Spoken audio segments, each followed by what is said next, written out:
Welcome to the Sherdog Radio Network preview for UFC on ESPN 52, Dariush versus Tsarukyan, also known as UFC Austin. I'm your host, Ben Duffy of Sherdog.com. With me, once again, after the Thanksgiving week off, is Keith Schillen, the executive producer of the Sherdog Radio Network. Keith, how you doing today? I'm doing good, man. How you been? I'm doing pretty well. You know, I'm not going to call it a weekend off since the Bellator championships were this past weekend with a bunch of their future coworkers, or sorry, PFL's championships with a bunch of their future Bellator coworkers sitting right there cage side watching. I'm not trying to be some kind of hipster and like talk about other promotions when we're here to talk about the UFC, but please pencil me in for Pacheco versus Cyborg sometime next year. Hell yeah. Yeah, I'm probably the only person in the media world that I'm not pumped about them adding. I would have rather have seen Bellator's free agents, Bellator's fighters become free agents and have a bidding war. Like, think of how exciting like the NFL is when, you get guys going, who's this guy going to sign with and this and that, and NBA and all these other ones. I would have liked that. Obviously, that didn't happen. I definitely more interested in the PFL now than I was, adding all these, top fighters to the roster is a good thing. In that sense, I would just, and obviously I know this isn't good for the fighters, but it is for fans. The less competition, the better for fans. Sure. I mean, the one thing that the UFC hegemony has brought us is, most of the time we get the fights we want to see before they're past their expiration date. Like there's no more 2006 on the forums arguing over whether Shirk would beat Kawajiri or some shit, Yeah. I mean, when we think about the fights that we, all-time fights that we missed out on, there isn't that many. I mean, there's a couple that was past their prime, Chuck and Vandalay was a little past, but it wasn't that much, but yeah, I want to see the best guys fight.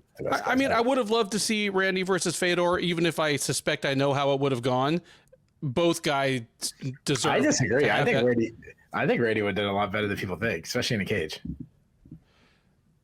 You know what? We should do the next time we have a week off. We got 13 fights. Let's break that fight down to who. Yeah. This is how badly we want to talk about Veronica Hardy and Jamey-Lyn Horth, guys. Let's talk about this card for a second, though, because even though I'm making light and we just spent 4 or 5 minutes talking about Bellator and PFL, as regular cable cards go for the UFC, I'm giving this one an A right off the bat. Wow. It pretty much checks all the boxes. You've got a potential title eliminator up top.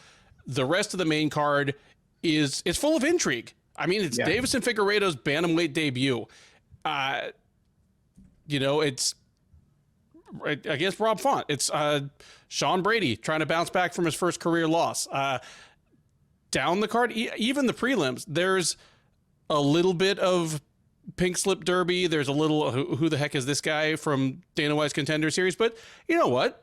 There are also a couple people that have quietly been doing pretty well in their divisions and probably deserve a little more shine than they're getting. Like, I was surprised in kind of setting up my notes for this at just how well Joe Solecki and Drakkar Klose have been doing the last couple of years, just because they've done it so quietly. So yeah, I'm hyped for this card, aside for maybe like 2 or 3 fights. Yeah, I agree. I think it's a really good card.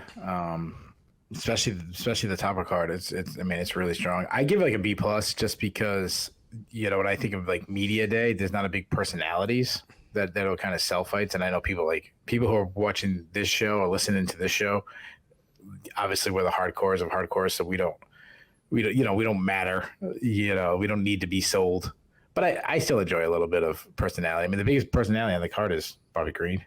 It is. And if for some reason Bobby Green and Jalen Turner decide they don't like each other, we're going to have some extremely bleeped out sound bites. But aside from that, I kind of agree with you. There's a bunch of just kind of good low-key dudes. Like Sean Brady and Kelvin Gastelum aren't going to talk shit. No. I mean, but Neil Dariush isn't going to. Well, I mean, if he wins, he's gonna have some interesting stuff to say. But yeah, leading up to the fight, If He's he about wins, as chill he's as going they to talk come. about Jesus. Yeah. Talk about Jesus. Ask Especially in Elon Texas. Musk for a minivan for his family. Dude, I'll never forget when Dariush fought. It was Ferguson down here a year or two ago, and Dariush just kept on looking over at Ferguson during the pre-fight pressers and was like, "Why are you so mad, man? Yeah. Like, why are you so angry all the time?" Yeah.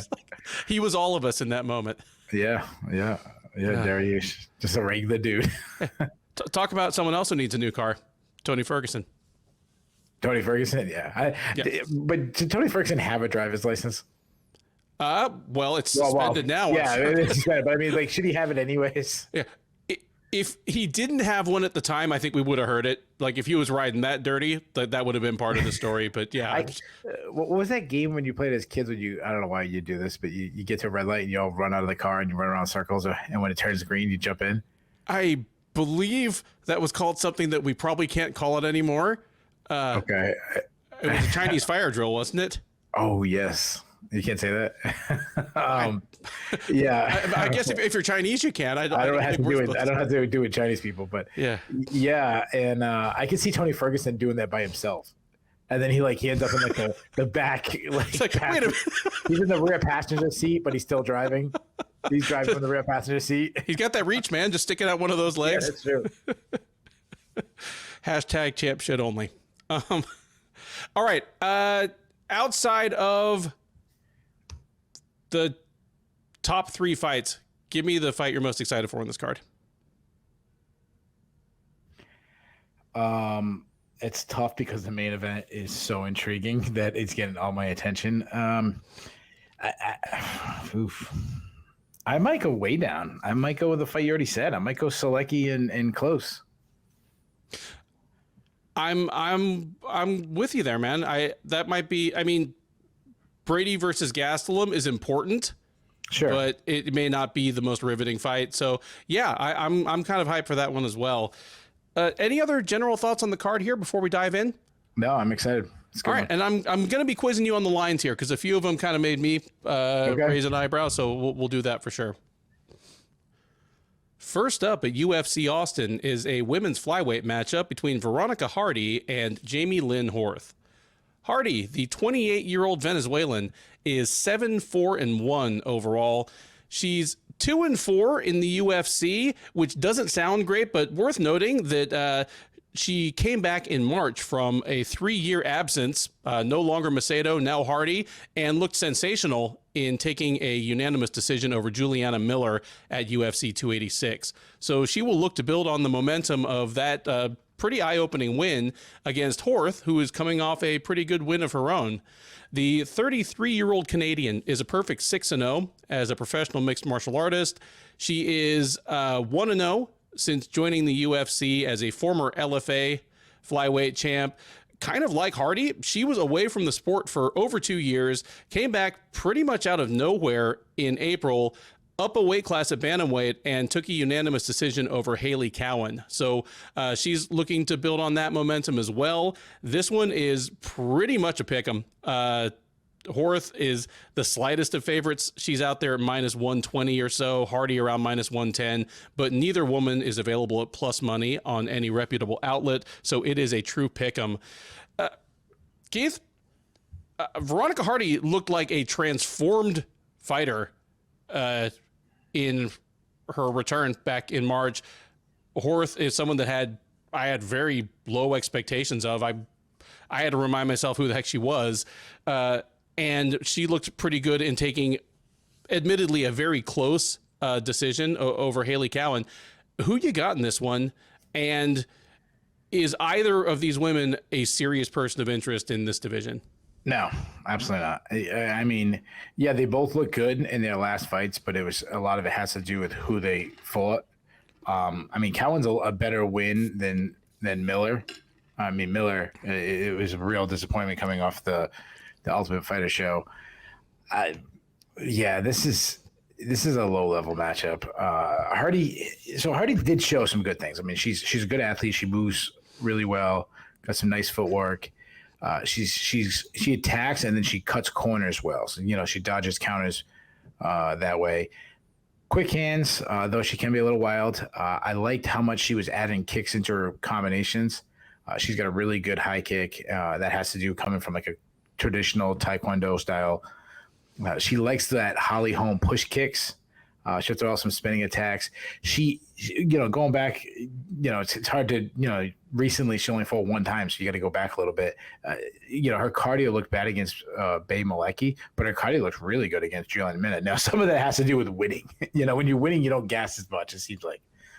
Not the best offensive wrestler. She's a weak defensive wrestler. She really struggles to get up on the bottom, but she did get an armbar against Poliana Viano, which is impressive. Jamey-Lyn, she's a long and lengthy fighter. She's also moves well. A lot of L stepping, good volume. Those traditional straight punches down the pipe.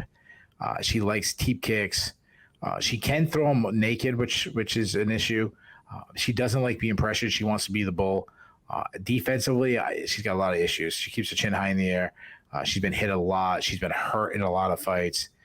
If she closes the distance, she's strong. She's got some size in her. She can grind the clinch. Not much of an offensive wrestler, but she's a weaker defensive wrestler. I mean, she was taken down by Cowan a couple times in their fight. But she's hard to hold down, and she has 2 submission wins. This is a tough matchup. I mean, obviously the lines say that. Jamey-Lyn, has the size advantage. Well, Hardy is probably the better athlete and faster.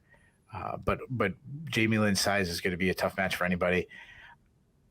Man, I'm slightly leaning towards Hardy just due to her speed and her kicking game. I think it's a really close battle, but I'll take Hardy by split decision. Yeah, I had the same kind of difficulty as you here because both of them looked surprisingly impressive in their last performances, but you've got to, like you said, you have to weigh them for what they're worth.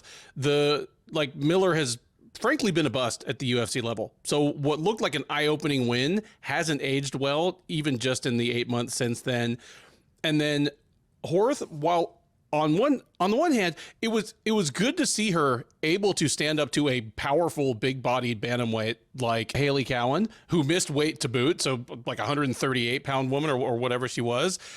But as I never get tired of saying, Cowan has somewhat disappointed my expectations at the UFC level as well.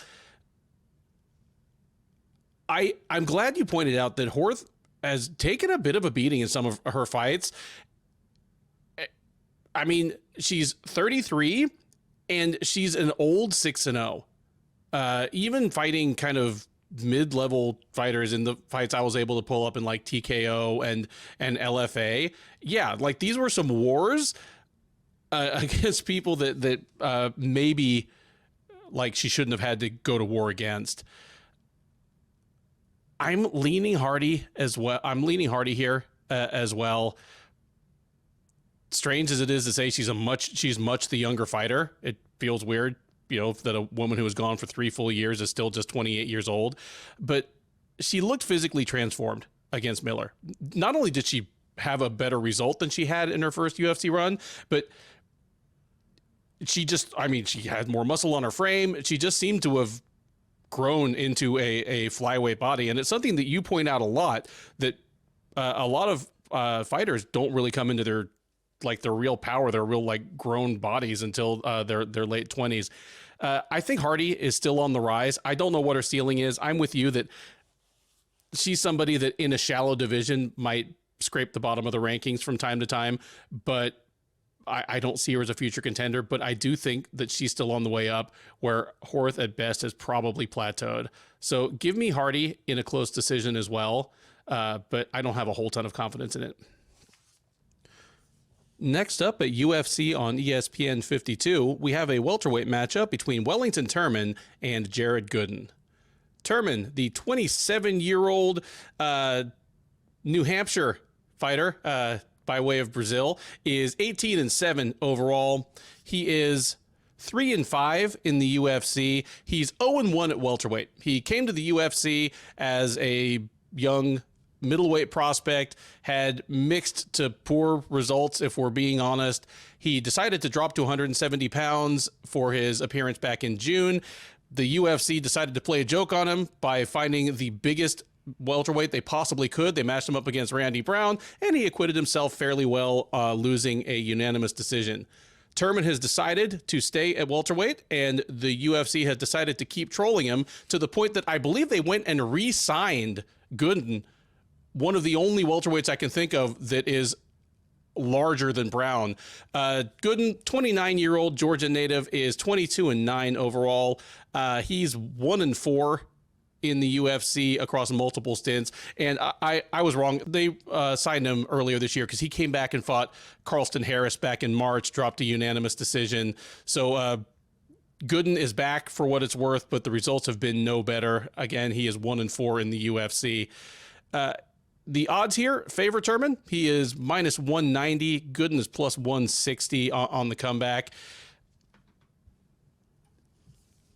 I feel bad saying this about a matchup between a 27 and a 29-year-old fighter, but here I see it as a matchup between two fighters, neither of whom is very good right now, but one of whom is showing some flashes of improvement and some flashes of upside, and the other who just kind of seems to be a finished product, for better or for worse.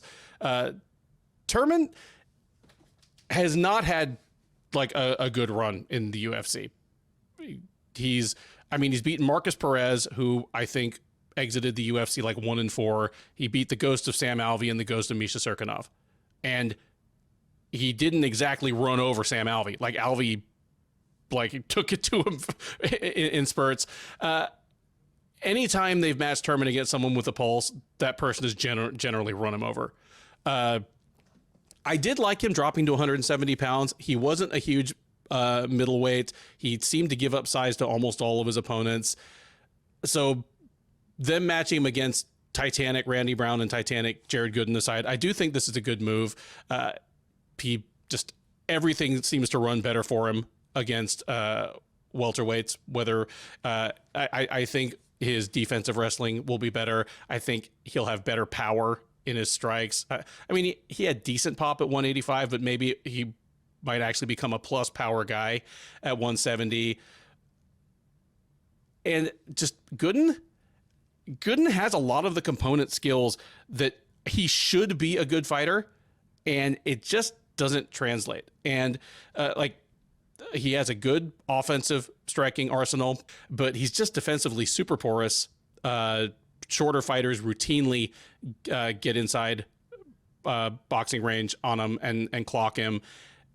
His gas tank is iffy, probably because he has what I can only assume is a massive weight cut, and defensively he's bad on the ground. He's not bad as a top position guy. He has a few submissions. He has good ground and pound when he unleashes it, but if he's put on his back, he doesn't have much answer except to try to scoot to the fence and stand back up. So yeah, he's just the same kind of frustrating fighter he always has been. If anything, they should switch places and Gooden should move up to 185 pounds. It might be something of a reinvention for him. He'd still be one of the biggest guys in that division. But here, between Turman looking not that bad against Brown, Turman now having, I think this is at least his third or fourth camp at Teixeira MMA, I expect him at 27 to still be improving from fight to fight. Again, probably getting more comfortable with a welterweight body, probably getting, probably just developing superior power. I expect this fight to take place mostly on the feet. If it goes to the ground, I think it's probably because Turman took it there, just either because Gooden gave him something he didn't like on the feet, or he just did it as a change of pace. But yeah, I think Turman's going to handle Gooden here. And while I would be tempted to say decision, with someone as aggressive as Turman and someone as with the defensive lapses of Gooden, I'm going to say Turman clocks him. Give me a fun first round, but Gooden starts to slow down in the second. Turman turns up the jets, clocks him. We get a second round TKO. Wow, that's you got a lot more confidence in Turman than I have. I was surprised by the betting line. I was surprised any guy was a favorite, especially at nearly 2-1. Turman, he's a high output striker. He's got some pretty fast hands. I'd say he's got some plus power. He likes to slide in the pocket and throw down. He does telegraph his shots because he loads up a lot, kind of leaving him open to counters because he has so many tells. Though he doesn't, I said this before, but he doesn't rechamber back to his face. He more scoops back to his face, so leaves him open to counters. Like, I can imagine his sparring with Alex Pereira. Like, I was gonna say, what must it look like when they? Yeah, I mean, I'm assuming that's gonna get fixed soon. He does have good calf kicks. He mixes punches and kicks together well. He does throw a lot of kicks. He'll throw an occasional spinning attack. Not a very strong offensive wrestler. He's more of a BJJ grappler than an offensive wrestler. Got some weak takedown defense. Now, he is a BJJ black belt. His BJJ looked pretty good against Bruno Silva. He subbed Miesha Serkinov.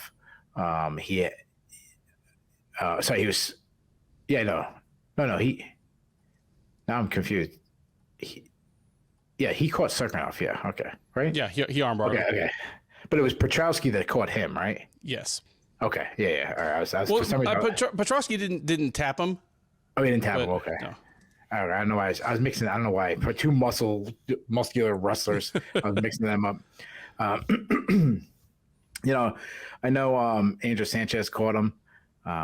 Bruno Sanchez, I think, caught him. I know he tired in that fight against Serkinov was pretty ugly. Jared Gooden, he's a big guy. You mentioned he's a big guy for the weight class. But he doesn't fight that way. He's got like short boxing, not a lot of tells. He kind of just touches. I'd say he's got some plus power. He does well to kind of get into that range and throw down. He works the body well, but he's got some defensive holes. He drops his hands. He doesn't block much with his hands. Tries to slip in. He doesn't handle pressure well. He throws like this lead rear uppercut, which I don't like. He will look to wrestle, but he's not really a strong wrestler. When he's taken down, he struggles to get back up. I'm not high on either of these guys. I mean, I think I'd have no issue if either one of these guys are fighting on the regional scene. I'm also going to go with Turman. He's a little bit younger of the two. He's probably the better overall grappler. He's definitely the more submission threat. But man, I got to say, conference. I'll take him by split decision. The UFC Austin prelims head on to what will be the heaviest fight on the card, unless Kelvin Gastelum really does screw things up this week. It is a light heavyweight matchup between Rodolfo Bellato and Ihor Potieria. Bellato, the 27-year-old Brazilian, is 11-2 overall. This will be his UFC debut. He's a two-time veteran of Dana White's Contender Series. He appeared last year on the 6th season where he lost to Vitor Petrino, who also happens to be the author of his only other career loss. But he came back this season, knocked out Murtaza Ali in the second round to punch his ticket to the big show, where he will appear against Potieria. Potieria, 27-year-old Ukrainian, is 19-4 overall. He is 1-2 since joining the UFC out of the 5th season of the Contender Series. He dropped his debut to Nick Negumereanu, came back this January and put away the sad, shattered shell of Shogun Rua, an offense for which we shall never forgive him. And Carlos Ulberg put him back in his place in May with a first-round knockout. So Potieria looking to get back in the win column here. He is most decidedly not favored to do so. Bellato is the biggest favorite on the card, minus 450. He's as much as minus 500 on a couple of books, but minus 450 is a good median for your North American outlets. Potieria is available at plus 325 if you're feeling it. Keith, for the third straight fight on this card, I'm going to ask you, is either of these guys the real deal? Part of me says that Bellato is. I mean, yeah. Vitor Petrino is going to knock out a lot of dudes before it's all said and done. Potieria does not seem to be, but I mean, tell me if you see it different. Yeah, the only thing I'd say they're both really young. Yeah, I think they're both 27, right? Yes. Yeah, so that's one thing I would pump the brakes a little bit. Also, the division it's in is not the deepest. It's not like it's like bantamweight or welterweight or something like that. So in that division, I guess everybody's a couple wins away from being ranked. But they're not guys that if I was doing a Contender Series preview, that I'd be like, oh, watch these guys. Like, this is the guy to watch out for. Potieria, he's a southpaw. He has a very wide open bladed stance. I've said it similar to Conor McGregor. It's important me to say that because it gets the views up. It does good in the algorithms, but he's got pretty fast hands. He attacks with combinations, but he throws a lot of looping shots. Because he throws like from down low. I'd say he's got some plus power. He has a lot of defensive issues. Biggest one is that he keeps his chin high in the air. I mean, you can't do that when you fight a guy like Carlos Ulberg, and that's why he was absolutely blasted for it. He will close the distance in grinding the clinch a little bit, and he can wrestle. He's got 6 subs, but like even though he got absolutely wasted by Ulberg, in the Nikolai Negumereanu fight is the one that really bothers me because he gassed out in that fight. Against a lower level guy. Bellato, he's 27. He's got all wins by stoppage. You got to like that. But when you watch him, he's a little stiff on the feet. He doesn't really flow. No, he's got good volume. He has good power, obviously. But that's really it on the feet. That he pillars a lot. He keeps his chin high in the air. He backs straight up. He hates being pressured. I actually like when he moves forward and he kind of fights like in close, even though he's such a big guy and he's you'd think he'd be a guy you'd want to stand on the outside and let him go. But when he gets in the clinch, we saw in his Contender Series win, he's got a strong Muay Thai clinch. He can kind of just grind chest to chest. He can dirty box. He's an okay grappler, more of a grappler than a wrestler. Solid takedown defense. If he's on top, he's a big dude, dropping like big hammer, very like Johnny Walker in that sense, where he's more just like using his long arms and his power to land some ground and pound. He has 4 submission wins, but I'm worried about his cardio as he's never been to a decision. This is a tough test. Well, he's now been to decision once. He has been. Yeah. Between his stints on the Contender Series? Exactly. He went and I think he actually won the LFA title. I think it was a vacant. Okay. But yeah, he had one fight. So scratch that. That's fair. Scratch that. All right. So what the fuck do I know? why you listen to the show?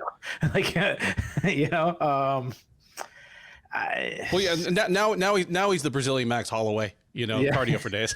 What the hell do I know?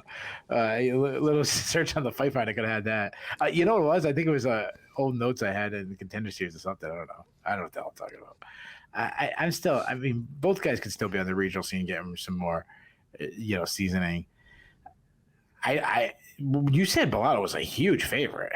Yeah, he's like minus 500 on a lot of books. He's minus 450. Nuts. If I'm,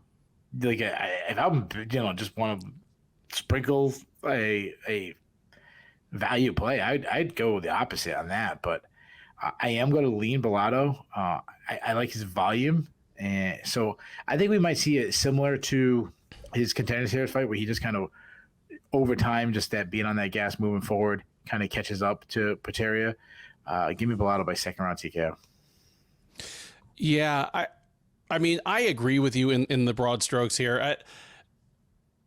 Just to quote, somebody that I talk to on a weekly basis about this stuff, Rodolfo Bellato probably shouldn't be a 5-1 favorite over anybody in the UFC right now, even a relatively low level guy like Potieria.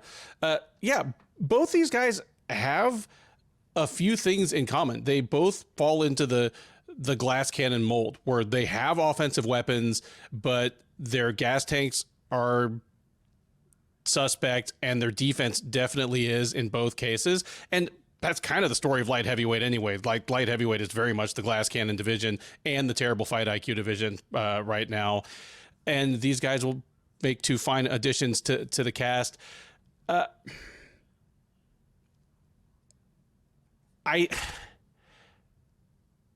If this thing goes past the 7 or 8 minute mark, I like Potieria better and better. Just despite the fact that, yes, Bellato has fought 1 5-round championship fight against 1 semi-decent fighter in Ocasio dos Santos, I still don't believe in him as, a cardio machine at 205. Like, your basic point still very much stands. And Potieria, for all his other flaws, I mean, he's been okay pretty deep into fights. It's been his chin, not his gas tank, that's betrayed him. I'm leaning Bellato as well, and kind of like you alluded to, we're not a betting show, and neither of us are really betting guys. But 5-1 on this does not make any sense, because if this thing gets to the end of the second round, even if Bellato's up 2-0, I'm freaking out about my my minus 500 bet here. Give me Bellato, and I'm thinking second round TKO as well here. Why get creative about it? That was that was my same call. But yeah, I see upset potential all over this one, and I have the feeling that once they start swinging, it would be hard for someone to walk up to this fight cold and tell you who's the 5-1 favorite. It's just going to look like two big dudes swinging crude. We head now to the featherweight division and a matchup between Steve Garcia and Melquizael Costa. Garcia, the 31-year-old New Mexico native, is 14-5 overall. He is 3-2 since joining the UFC as a veteran of the third season of Dana White's Contender Series, where he won but was not immediately signed. However, since being signed, he has done fairly well, and he is currently on a 2-fight win streak, those being stoppage wins over Chase Hooper and Jamey-Lyn. The most recent of those, the Jamey-Lyn fight, was at UFC 287 in April. He will look to make it an improbable 3 in a row in one of the toughest divisions in the UFC at the expense of Costa. Costa, 27-year-old Brazilian, is 20-6 overall. He is 1-1 in the UFC. Having said that, his debut was on short notice, up a weight class against Thiago Moises, who, if he isn't currently a top 15 guy, at least has been one in fairly recent memory. That's a tough road to hoe. He was given a chance to compete at his natural weight class and took a unanimous decision over Austin Lingo at UFC on ESPN Holm versus Bueno Silva in July. So both gentlemen looking to build on that momentum. Keith, your favorite is minus 235. Your underdog is plus 195. Well, who are they? Yeah, I would have guessed this was going to be close to a pick'em. That's why I'm asking. Yeah, I'm surprised by that. Sheesh. Man, I mean, Costa, maybe. Well, I know Costa's a favorite. I'm going to guess, but I totally disagree with that line. You are correct. Melquizael Costa minus 235. Steve Garcia plus 195. Yeah. Okay. Disagree. Maybe negative 135. Yeah. Not 235. I completely agree there. Now, before I give a pick for this fight, I have to own up to I misjudged Steve Garcia. He has already accomplished a lot more in the UFC than I expected him to. Because I thought of him as one of the UFC's worst signings in that general weight range in a couple of years. I remember him.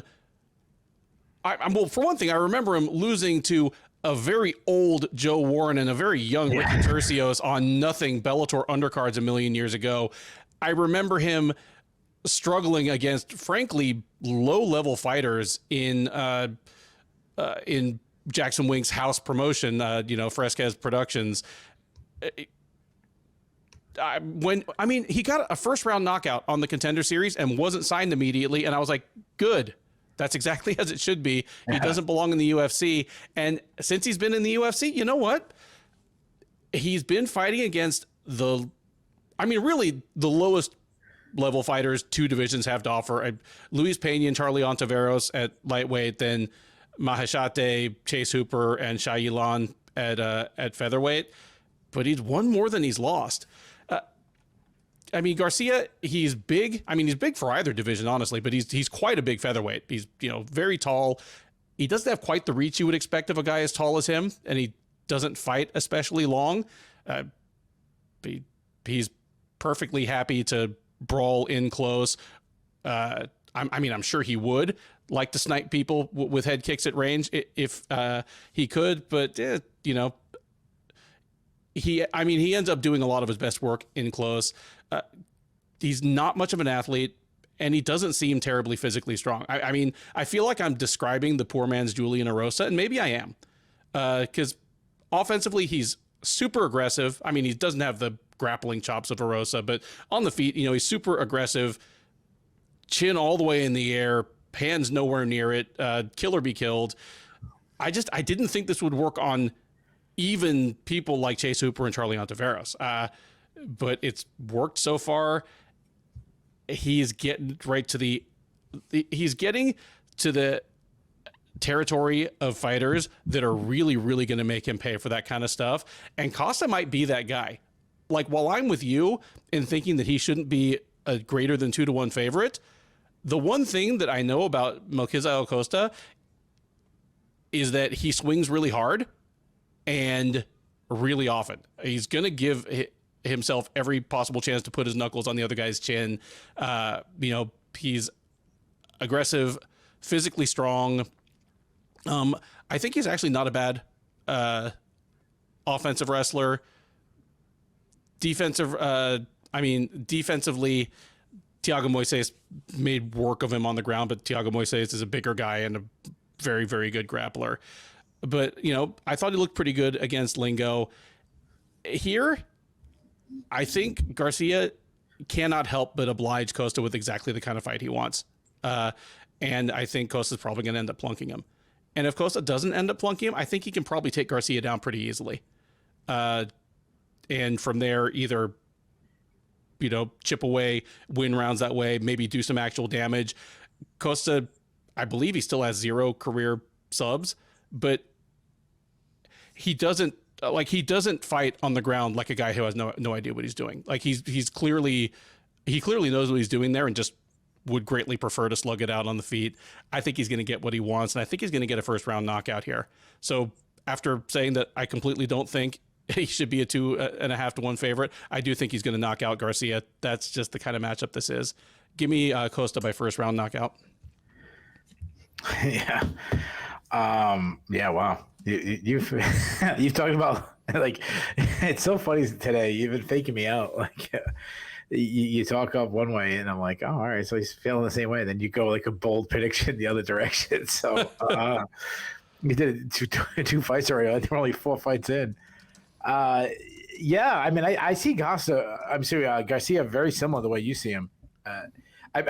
Even like his pre-UFC run, I remember being in at Mohegan Sun for a Bellator and seeing him fight Kin Moy in like a split decision. So that's not a good win, Actually, Kin Moy had a decent run locally, but anyways, Garcia, he's a long and lengthy fighter, very big for the weight class, southpaw. I like his output, very high output. He looked really good in his last 2 fights, not just winning. I mean, now he smashed Chase Hooper and he smashed Shailin Nurmagomedov. Bika, how do you say it? Bika or Becca or whatever. Nurmagomedov, yeah. Becca, sorry. They're not good wins, especially the way he won, because he was beating him up on the feet. But so let me rephrase that. They're not, like, especially Chase Hooper. Chase Hooper's not known for his, his striking, but he put on such a display. I mean, he couldn't miss shots against Shailin. He worked by a nice jab, nice straight left, hurt Shailin with a body shot. He has good power. I mean, he's got back-to-back knockout wins. Now, he can overthrow his strikes sometimes, leaving him open to be countered. He can be wild. He also, I've said this before, for a guy who's tall and lengthy, he kind of ducks a little too much, trying to roll, not roll. What am I thinking of? Just like bob and weave. Trying to be Pernell Whitaker when he and it's like, no, you should be more like Lennox Lewis, and he's gonna get uppercut or step in knee or something one of these days. But he's got a good long kicking game, though he doesn't throw it enough. He will wrestle a little bit. I mean, he got takedowns against Luis Pena. He got a couple takedowns against Charles Ontiveros. Some good ground and pound. He's not a bad fight. Like, again, he went from a guy, I kind of think almost MMA in tiers.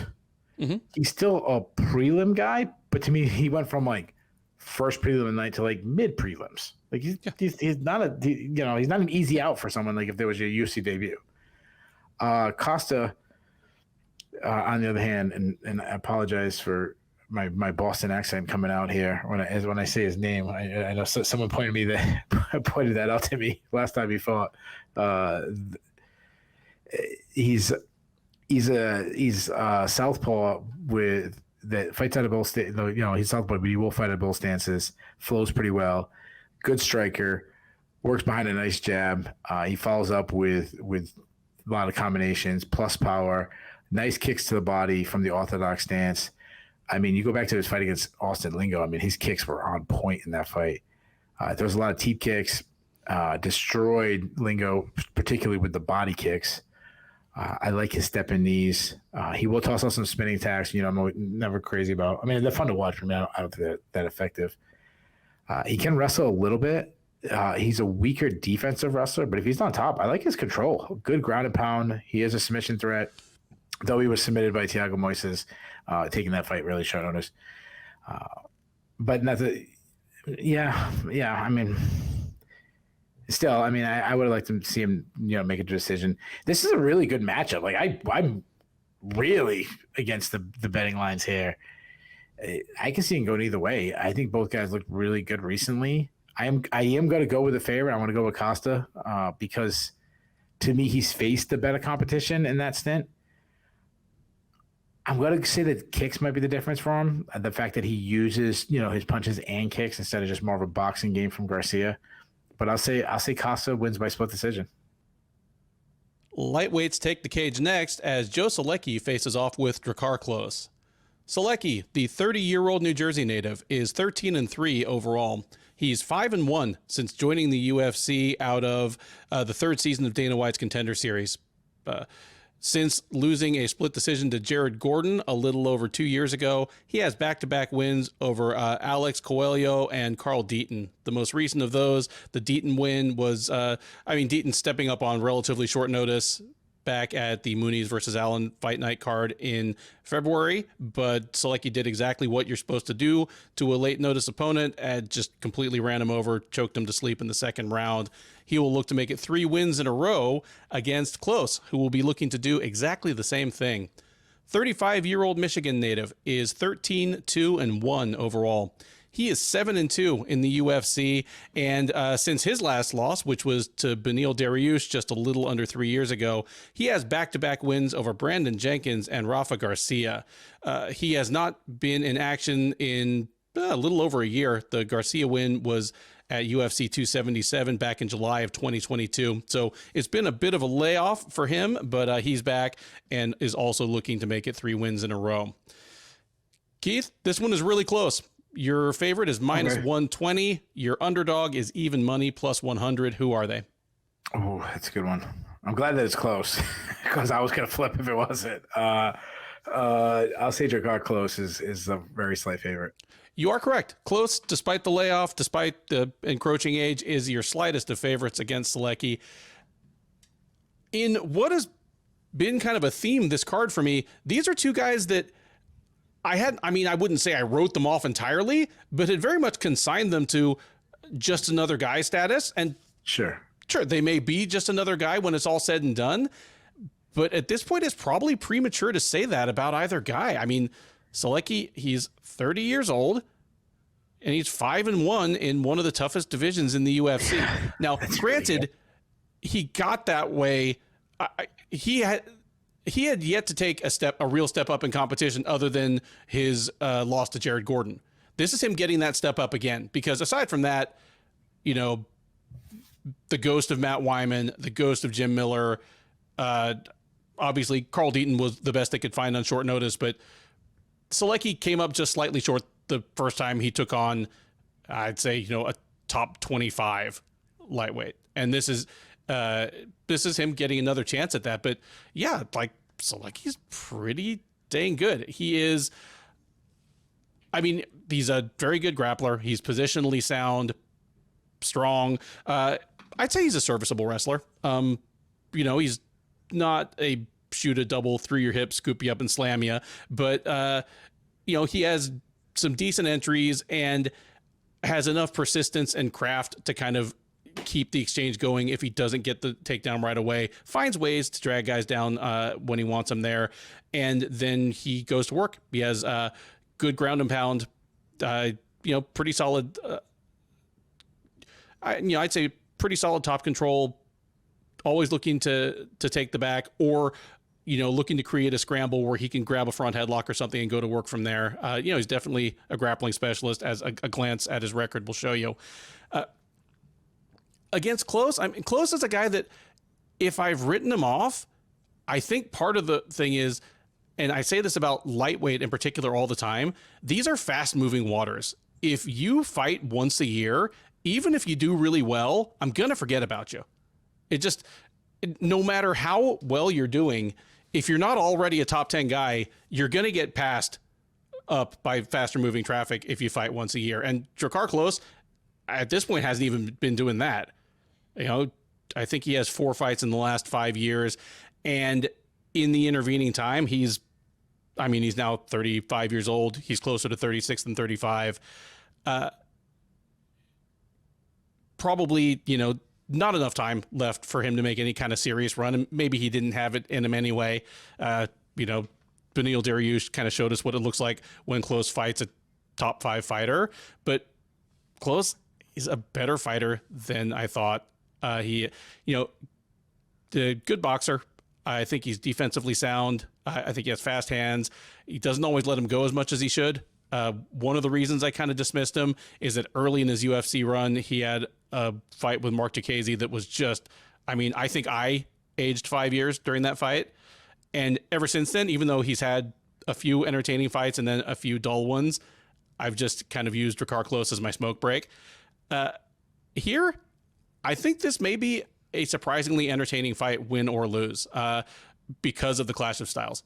Klose is going to want to keep boxing, keep Solecki on, the end of his jab and his cross. Solecki, obviously, he's not afraid to punch his way into range, but, he's going to want to get his hands on Klose, either initiate clinches, run close to the fence and try to get takedowns from there, or try to shoot on him in space. I'm leaning Solecki here. It's been another year off for Klose. Klose has had a number of injuries, number of layoffs of more than a year. He's turned 35, and he's the kind of guy where he already makes a lot of his fights closer than they need to be, just, with not really putting a stamp on rounds. If either of these guys has taken a step back, I think it's pretty obviously going to be close. So even though he's the slight favorite here, give me Solecki to win 2 rounds out of 3. Just either get close down for large portions of rounds and win the rounds that way, doing damage, putting Klose in positional peril, maybe actually, working for some submissions, or just get the better of Klose, just coming at him, brawling, keeping him on the back foot, and throwing enough volume to sway the judges. But yeah, give me Solecki by decision here. Yeah, this is it's funny you said that Drakkar Klose is a smoke break. Hope you didn't do that during the Beneil Dariush fight, because that fight was fun as hell as it went on. Yeah, this is an intriguing fight because, like you said, both guys, they got really good records in the UFC. The winner of this will probably be on our Bulls list, with their start going up. If you're we think about the top 15 guys in the, say we'll just use the UFC rankings, not sure dogs, but, taking the top 15 guys in the UFC, if you're sitting at 18, 19, 20, where these guys are, that's still a hell of a fighter. Yeah. So, that's okay. If that's what these guys are, if that's their ceiling. That's a good accomplishment. Drakkar Klose, he's a pressure counter striker. He's got some good output. I like his straight right. He does well.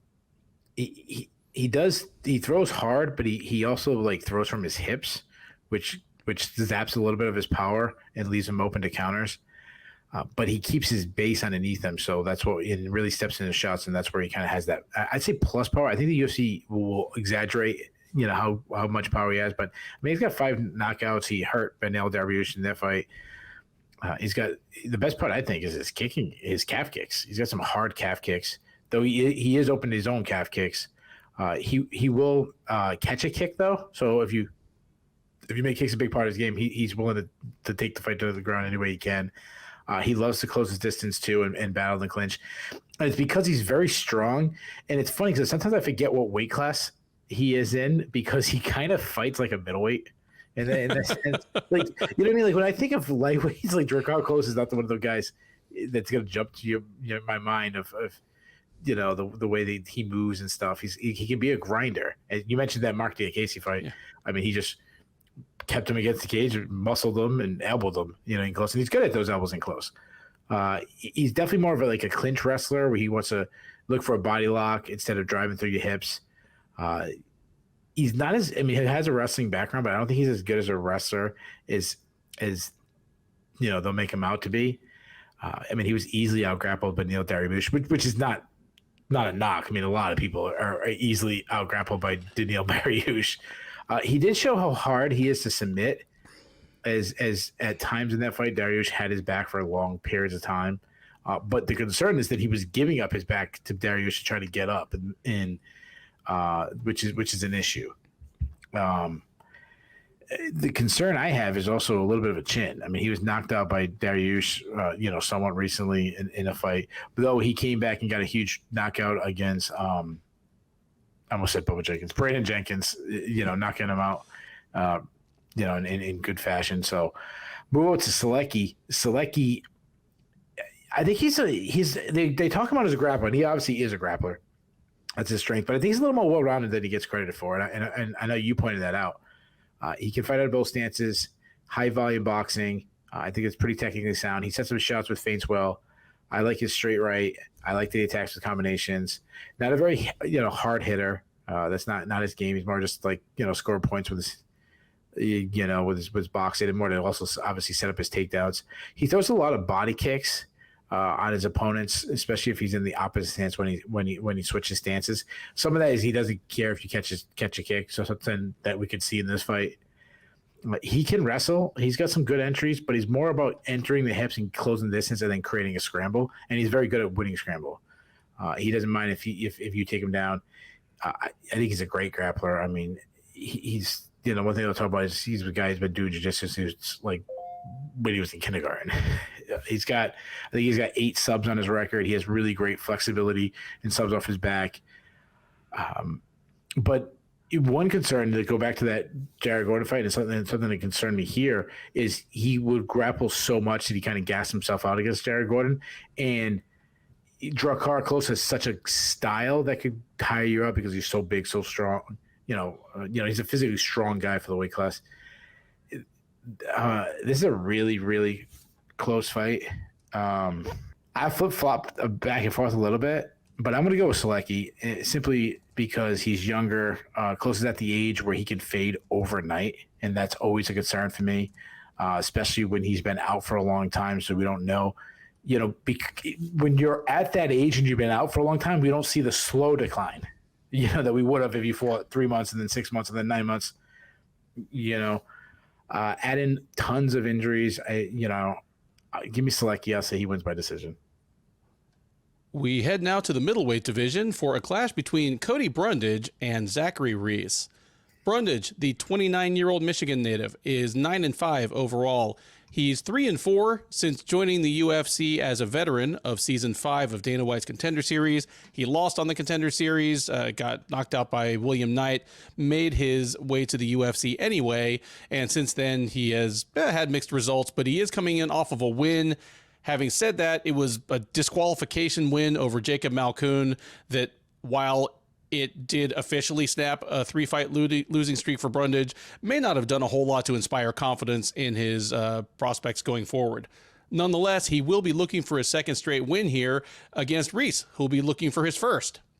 Reese, also 29 years old, from little old Shiner, Texas, by way of Houston. He is a perfect 6-0 as a professional mixed martial artist. He comes to the UFC through Season 7 of Dana White's Contender Series and Fury Fighting Championship. He won on the Contender Series back in August, armbarring Eli Aronov in the first round, in like a minute, making quite the impression. He comes in here. He's a substantial favorite. He's -225, Brundage +185. Keith, have you ever been to, or do you get Shiner beer up there in the Northeast? Maybe. I never heard of it, but it's the like the unofficial official beer of Texas, and it's brewed in this little town in the middle of nowhere in the hill country called Shiner. That's a fun little place. How close is it to Austin? Probably hour and a half, 2 hours. So you'll have a big like support there. Well, he'll have a big support anyway, but I mean, he lives and trains out of Houston. Like he's a guy from War Training Center, alongside people like Trevin Giles. But yeah, like Shiner, cool little town in the hill country. Anyway, man, I feel like we preview a Cody Brundage fight every other week.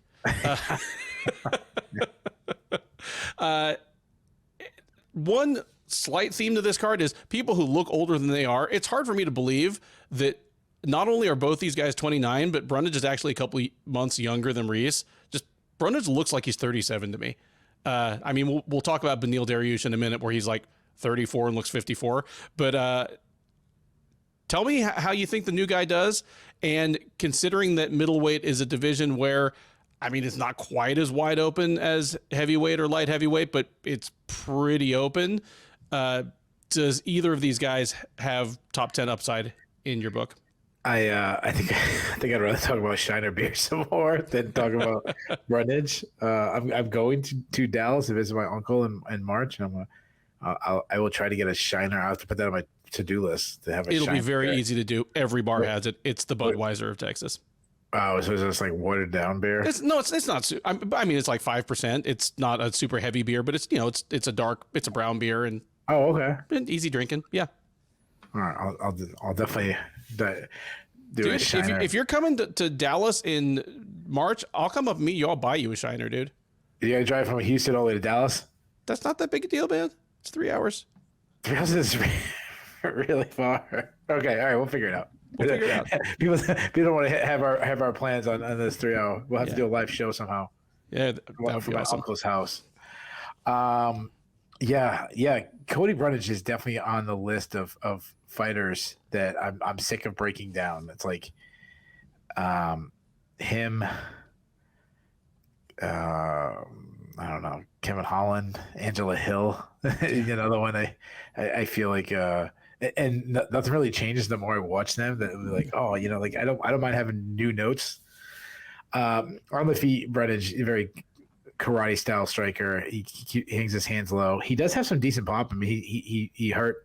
I mean, he starts Trayshawn Gore. He almost knocked out Rodolfo, hurt him a couple times.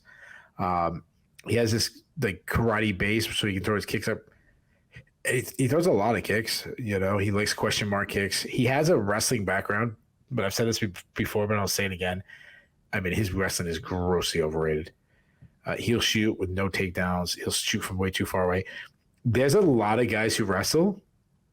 There's a lot of guys who wrestle JV. That's all I'm going to say.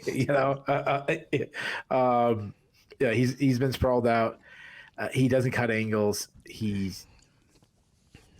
stays in bad position when you get hit. Like I always go back to the Dolce Lugambula fight where he's like holding onto a leg and just eating nonstop shots. He struggled to take Cedricus Dumas down. Even when he did get the fight around, he didn't control. Like Dumas kept getting up. He's a weak defensive wrestler. I mean, Nick Maximoff took him down at ease. Jacob Malkoun took him down and controlled him. And he makes like go back to like the Dumas fight. He kept jumping guillotines, which didn't show like much fight IQ at all. And then on the ground, he was getting murdered by Jacob Malkoun. I mean, the fight stopped when Malkoun, elbowed him in the back of the head in a fight that he was dominating every second. Yeah. And he's gassed out in the past too. Like he slowed down against Gore, slowed down against Vieira, slowed down against Dumas. All concerns. Reese is a tough guy to gauge because he's fought, before the Contender Series, he fought so many low level guys. Having the O in the loss column always gets you a little bit more shine, but who you fought matters way more to me than your record. He's a long and lengthy guy. He can fight out of both stances. I'd say he's a serviceable boxer, though he does stand very tall. If you pressure me back straight up, he's got some good power, a lot of kicks, like good calf kicks. I haven't seen too much of his offensive wrestling, but he's a weak defensive wrestler. He's the guy that like does jiu-jitsu class. He's got 2 submission wins, but I mean his last sub win was a beautiful armbar. Though his opponent DC kind of dogged his opponent hard, saying like he escaped the armbar and then put himself right back into it. This is a tough one because who knows what we got in Reese. But what I do know, I know Brundage isn't good. Or I should say he isn't high-level UFC talent or even mid-level. He's definitely a lower bottom barrel kind of guy. That said, this is a big step up in competition for Reese. I can't believe I'm doing this because I was like, before I even like looked into Reese, I was like, I'm fading Brundage for sure. I'm going to take Brundage. Why? I don't know, because I'm an idiot. But I say he gets a takedown or 2. Maybe, I don't know. What am I doing? What am I doing? Like, you know why? Because the Carolina Panthers has a win, and Brundage has some wins in the UFC. And what I've seen of Reese, he looks like a regional guy to me. Again, I've been fooled with that. Sometimes guys fight down to the competition. And he's got wins. He's got knockout. People are like, what are you talking about? He's got all knockout wins. He's got all submission wins. But what I've seen, he's fighting tomato cans. Give me Brundage by split decision. Why? I don't know. You know what? I am not ballsy enough to go out on the actual limb and take the upset here, but I can absolutely understand where it's coming from. And, full disclosure, and I say this openly anytime one of his guys fights, I consider Jamey-Lyn, head coach of War MMA, a friend. I've visited their gym many times. I think he's a good guy. I like the way their gym works. So, take my opinion here with, that in mind. But I think Reese has a ton. I consider Amanda Bobby Cooper a friend. Hey, there. She just doesn't consider me a friend. Bobby Brundage now. Oh yeah. She doesn't consider me a friend, but. Yeah. Well, yeah. I mean, I guess the jury's out on whether Jeremy considers me a friend, but I think he probably does. I think Reese has tons of upside. He's an athletic guy, good size for the division. Has, for lack of a more scientific term, just good instincts. When you see a guy facing low-level competition on the regional scene, what you don't want is to see them having back-and-forth wars with people they should be trashing. The very least you can say for Reese is that he doesn't play with his food. Now, this is going to count against him at some point here if he sticks in the UFC, but not only has he never been out of the first round, he's only been past the 2-minute mark once in a fight. He's been overwhelming everybody. But you're right. The guy they found for him to fight on the Contender Series, I know they were both undefeated going into it. Like the other guy was 6-0, Reese was 5-0, but that other guy is one of the worst undefeated fighters I'd ever seen. I'd love to see the people he was beating. But then Reese's last fight in Fury, he beat a guy that I think at the time was like 3-10 or 4-10, just like a legit. I looked 5-10. Yeah, don't cheat him. He had 5 wins, 5-10, 2 fights ago. Yeah, two fights ago. So yeah, I think it's definitely fair to say that Brundage is easily the best fighter that Reese has fought, and Brundage has fought. You can't say the reverse. Like Reese is probably not the best guy that Brundage has fought. No, hell no. Brundage has fought like Rodolfo Vieira and stuff. But yeah, Trayshawn Gore's not bad. So yeah, Trayshawn Gore's not bad. Like and Brundage beat him. Mm-hmm. Yeah. So I see one of two things happening. Brundage goes down like all the others. Reese overwhelms him early. If this goes past the first round, maybe Reese still wins, but there are going to be questions to answer. Maybe we realize that he's one of those guys that's just never going to have more than about 6 minutes of cardio. I will believe that when I see it. For now, I think the Reese Express keeps chugging along. Brundage has the kind of defensive lapses and willingness to hang out in bad positions that I think is going to make him, it's going to cost him against Reese. This will go past the 2-minute mark, but I don't think it goes past the 5-minute mark. I'm going to say Reese wins by first round submission, kind of a club and sub type thing. But again, as an observer of the sport, if I do believe in Reese as any kind of future contender, I want to see him tested. I want to see him in some adversity. Who knows if we get it here? But for now, Reese keeps on chugging. First round sub. Next up at UFC Austin, and at least as the card is constituted as of the beginning of fight week, the top prelim is a women's bantamweight matchup between Miesha Tate and Julia Avila. Tate, the 37-year-old Washington State native, is 19-9 overall. She is 6-6 since joining the UFC out of Strikeforce. I think the last 3 Strikeforce fighters in the UFC are all on this card. Tate, Guida, and Green. I think those are the last 3. At any rate, 6-6 in the UFC. She is, of course, your former bantamweight champ, the woman who dethroned the woman who dethroned the woman. But she is on a 2-fight losing streak since coming back from rather unexpectedly from a 5-year layoff. She left the UFC in 2016, came back in the middle of 2021. Looked great in putting away Marion Renault in her comeback fight, but since then she has dropped back-to-back decisions to Ketlin Vieira and Lauren Murphy. The most recent of those, the Murphy fight, was down at flyweight. She tried to change her fortunes there. That was in July at the Ortega versus Rodriguez fight night card. So she's looking to snap a 2-fight losing streak. She's back up at the weight where she did her best work, and she will be facing Avila. Avila, 35-year-old Californian, is 9-2 overall. She is 3-1 since joining the UFC out of Invicta. She is coming into this fight off of a win. That's the good news. The bad news is that win was over 2 years ago. Avila tapped out Yulia Stoliarenko late in the 3rd round, all the way back at the Khan versus Volkov fight night in June of 2021. She's been out with a variety of injuries and other issues ever since then. She finally steps back into the cage here, trying to make it 2 in a row, trying to remind the division of her existence. Keith, your favorite is -160. Your underdog is +130. Who are they? I'm going to guess Avila is the favorite. You are correct, sir. The Raging Panda is -160, Tate +130, and I understand why. When Miesha Tate came back in the middle of 2021, it was shocking for so many reasons. One, I mean, she left the sport on the back of a couple of bad losses, kind of a one-sided loss to Raquel Pennington, and then of course the massacre by Amanda Nunes. But I mean, she'd had a child, she'd been working for a rival promotion. I mean, she was a one championship VP of athlete development or something. And it wasn't just that she came back almost 5 years later, and it was surprising how little fanfare there was.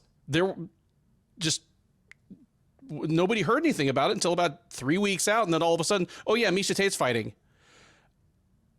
I picked Tate to lose to Renault. I can't remember whether you did or not, and I knew that I might be wrong about it even during fight week because Tate physically looked transformed. I mean, honestly, she looked more fit than she ever did during her heyday, and considering that a big part of my question was, well, how seriously is she even taking this? She took it seriously. She put away Renault with ease. And I mean, yeah, Renault was at that point over 40 and on the tail end of her career, but she still wasn't an easy out for anybody. And Tate made her look like one. Since then, I mean, any sizzle from that is gone. Ketlin Vieira smothered her. Lauren Murphy kind of nullified her. And on the one hand, well, those are 2 top 5 women in their respective divisions. But it kind of showed me that it's not so much that Tate has slipped, although I'm sure she has. I mean, very few people are fighting their best at age 37, but the division or divisions have kind of passed her by. 4 or 5 years is a long time in what is still the early history of these women's divisions in the UFC, and Tate got by for a while just for being pretty athletic, quite strong, and usually the better wrestler. And obviously the UFC will never cease from talking about, she was a high school wrestler when practically no women did that. She's such a great wrestler. Yeah, she's a good wrestler, and I think actually even a better grappler. But her game always ran on being the better wrestler. She's not exactly the same kind of fighter, but it's always the thing I thought about Frank Mir. It's not that he was a great wrestler. In fact, he wasn't a great wrestler, but he did best when he was the better wrestler in the cage. When he could dictate where the fight went, when he couldn't be put on his back, or when he could take the other guy down, like that's when he thrived. That's how it always was for Tate. And I just don't think there are many people that she can do that against anymore. The women are bigger. They are better trained. While the overall level of wrestling in the women's divisions is still lower than in the corresponding men's divisions, it's better than it was in 2015, 2016. Yeah, just it's kind of left Tate by the wayside. And against both Vieira and Murphy, she was there, she was present, she was trying to win, and it just didn't seem like there was much that she would be able to do to actually get it done. And while Avila is a step down from Ketlin Vieira or Lauren Murphy, she's another big woman who's a pretty good wrestler and hard to push around. So unless she is really compromised by her litany of injuries, and we're talking about a woman that her first real loss, like her only real loss for the longest time, was from one of the more gruesome in-cage injuries I can remember, where her finger got put on sideways. Unless Avila is really compromised, I think this is going to be a frustrating night for Tate. I picture Tate trying to get takedowns and not getting them. Avila just kind of standing her up in the clinch, being the bigger woman, kind of mugging her with little short shots. I think if Avila wants to take Tate down, she can, but that would actually be the place of most danger for her, because she could get swept, she could get submitted, she could get caught in transition. Give me Avila to play it smart here, kind of keep it standing, win a grinding, gruesome fight, sweeping all 3 rounds on the scorecards. Avila by decision. What did Miesha Tate actually do for one championship? I know what the title was, but I think it was mostly kind of a PR thing. And did she do interviews here and there? But she wasn't an on-air person. Well, no, she wasn't an on-air person. Like she would occasionally do little stand-ups, but she wasn't on duty. I think it was kind of athlete outreach. I think she was an important face in recruiting fighters to come fight for one championship. The reason why I'm saying that is, we can't confirm that she didn't go to prison for those 5 years. She spent the whole time in Thailand just cycling steroids. I don't know why, but 5 years is usually not your comeback, Hey, and she got out maybe a few months early due to good behavior. Yeah. I'm just joking, guys. So those Singaporean that prisons wasn't an insider tip. That wasn't an insider tip. Those Singaporean prisons didn't want to deal with a pregnant woman, and that whole yeah. Miesha Tate, it was a nice comeback story, getting a win over Marion Renaud, but she should have retired right then. It should have been one of those I didn't want to lose, my last 2 fights, and but she's looked really bad since that one win. I was never that high on her to begin with. And I don't mean that in the sense, she was a great ambassador for the sport and women's MMA and what it was at that time and everything, and the rivalry, I guess, with Ronda Rousey, if you want to call it that, but at least what they tried pumping up. I just kind of always feel like that she was in the right place at the right time when she won a championship. She had the right opponent. She had the right moment. She was losing the majority of that fight. She's got high output, but her hand speed has really faded. We saw that recently. I like that she still throws, her volume is there because she attacks with combos. She will go to the body, but she lacks power. She was never, a big power punch to begin with. Defensively, she lacks head movement, and she isn't reacting to shots well, which is concerning. She's been hurt a bunch of times so far in her return. She can grind and clinch. Her wrestling is still her biggest strength, though she's not an explosive wrestler. She's more relentless to get the fight to the ground. She can cut angles and stuff when she gets it there. kind of a Carlos Esparza type wrestler in that sense. Not a Tatiana Suarez where she could blast through you and chain wrestle the way, someone like that does. But I'm glad you mentioned that she was a wrestler who wrestled when women's MMA isn't, women's wrestling isn't what it is today. Right. The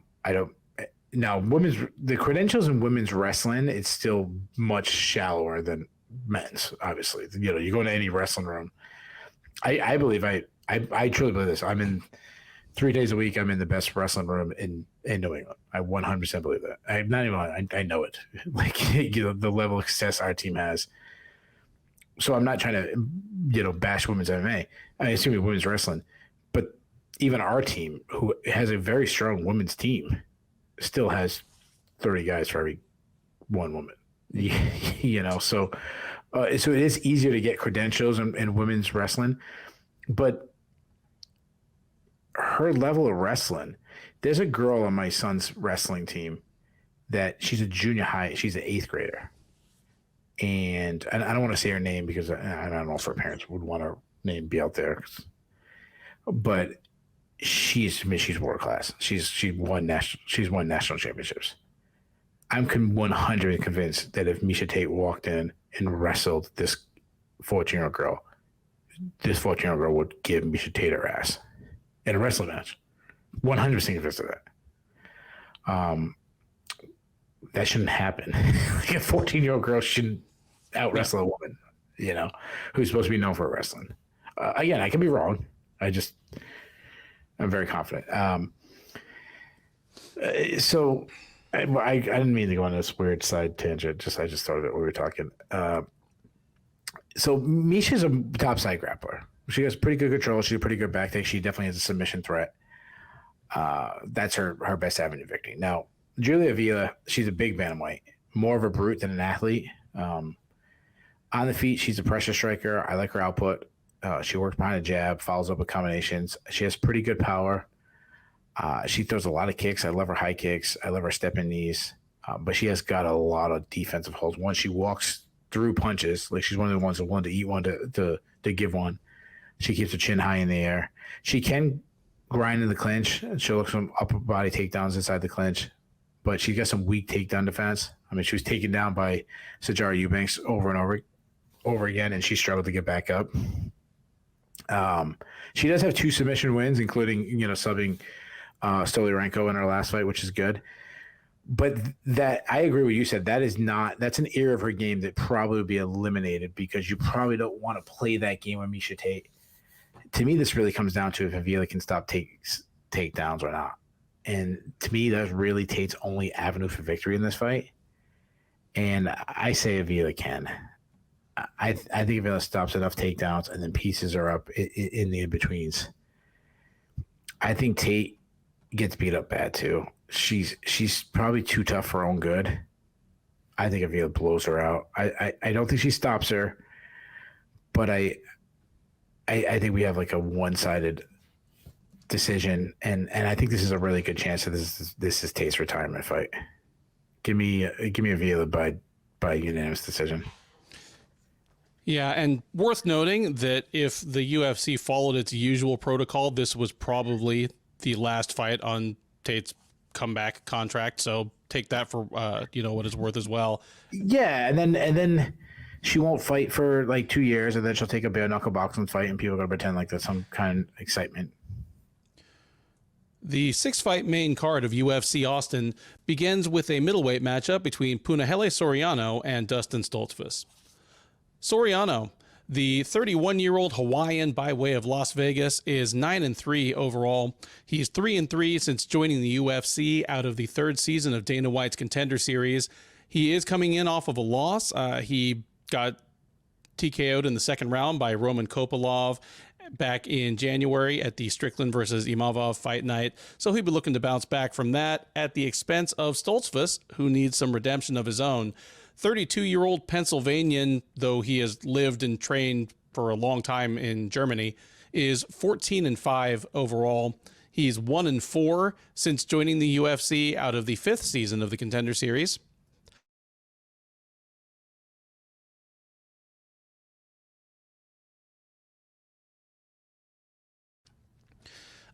As I mentioned, he also is coming in off of a loss. He got lamped in like 15 seconds by Abus Magomedov last September at the Gane versus Tuivasa fight night.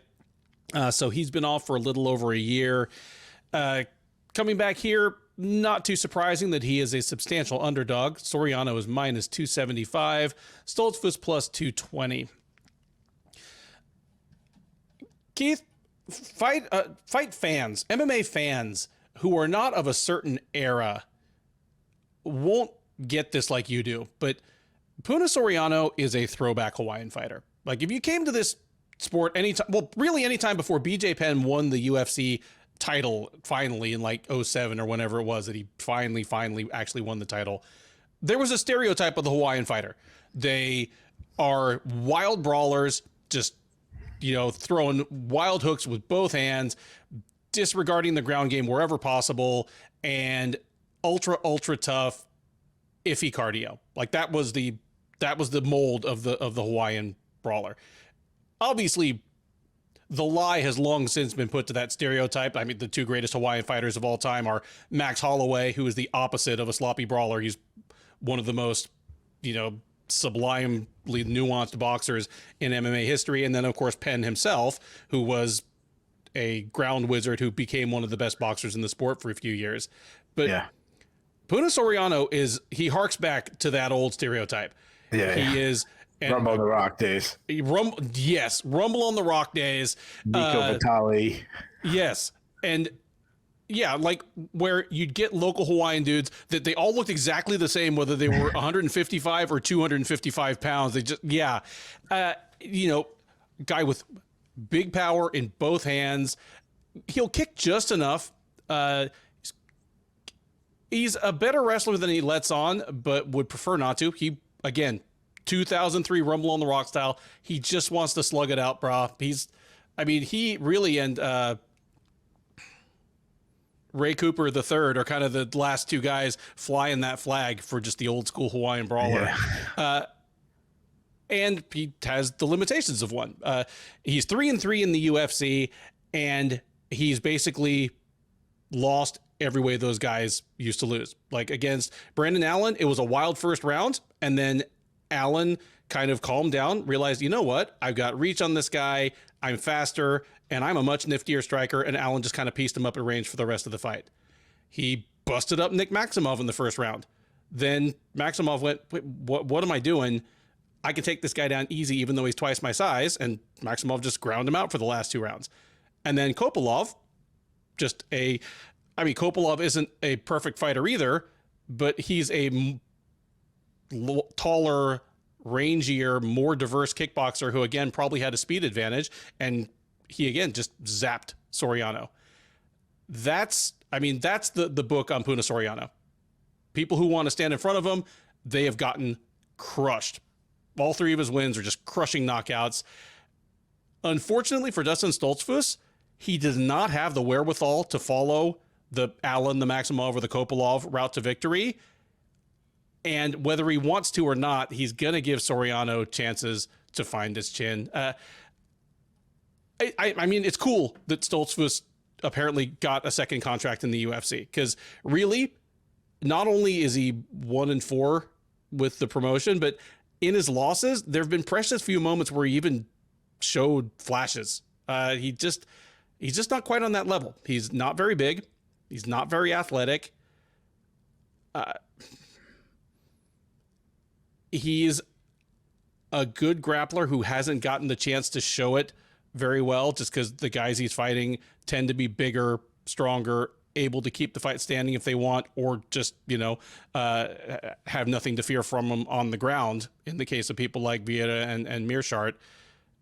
Yeah, Stoltzfus is a pretty good fighter, but even in the shallow 185-pound division, he just hasn't really shown he's belonged. And here, this is a bad matchup. He's he doesn't have a speed or reach advantage on Soriano. He's not going to be able to take advantage of the fact that Soriano doesn't throw very many straight punches. And if he wants to get this thing to the ground, he's going to have to walk through the artillery. Bad night for Dustin Stoltzfus. I think Soriano knocks him out in the first round. And the only question to me is whether it's a knockout of the night or a knockout of the year kind of last minute contender. I think Soriano just crushes him. I was looking up old Rumble in the Rock days. And man, I forgot how great that organization was. Do you remember the Rumble in the Rock welterweight tournament? Yeah, of course. Okay. Do you remember who was in the field? Let me read you the 8 fighters that were in this competition. This is the one like Shields. Yeah. Is it the one that Shields won? Okay, that's one. Let's see how else you got. Okami. Yeah. Nico Vitale. Nope. Is this the one Carlos Condit was in? Condit. Yep. Condit. Criminy. I mean, if I had like 10 minutes in a piece of paper. I'll give you some hints. 2 more former UFC champions, but I'll give you a hint on a different weight class. Anderson Silva. Yes, Anderson Silva. He got disqualified. Yeah, like that's why he had to get vengeance on Okami. Yeah. the most fabricated beef of all time. Like neither guy cared. Okay. Same weight class as Anderson Silva. And which, wasn't the best one then, but wasn't too far, removed. Oh. First middleweight champion, Dave Monet. Oh my goodness. Okay, wow. So you had opening round was Jake Shield versus Dave Monet, Yushin Okami versus Anderson Silva, Ronald Jones, who had JHUN, remember him? He had like a little run in the UFC, not long, but he was a local Hawaiian. Yeah. Versus multi-time UFC title challenger Frank Trigg, which was at that time was like real competition. Yeah. Remember Shiruto Verissimo, who was a good fighter? Oh yeah. And Carlos Condit. That's your 8-fighter field.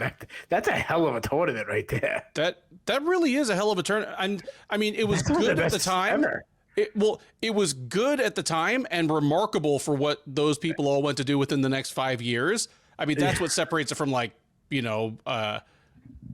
one of Pride's tournaments around the same time. But dude, what a cast of fighters. Wow. Yeah. You got in the opening round, you have 2 former UFC champions eliminated in the first round, including Shiruto Verissimo, who was a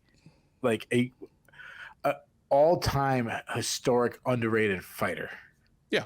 Because of, he didn't stick around in MMA for very long.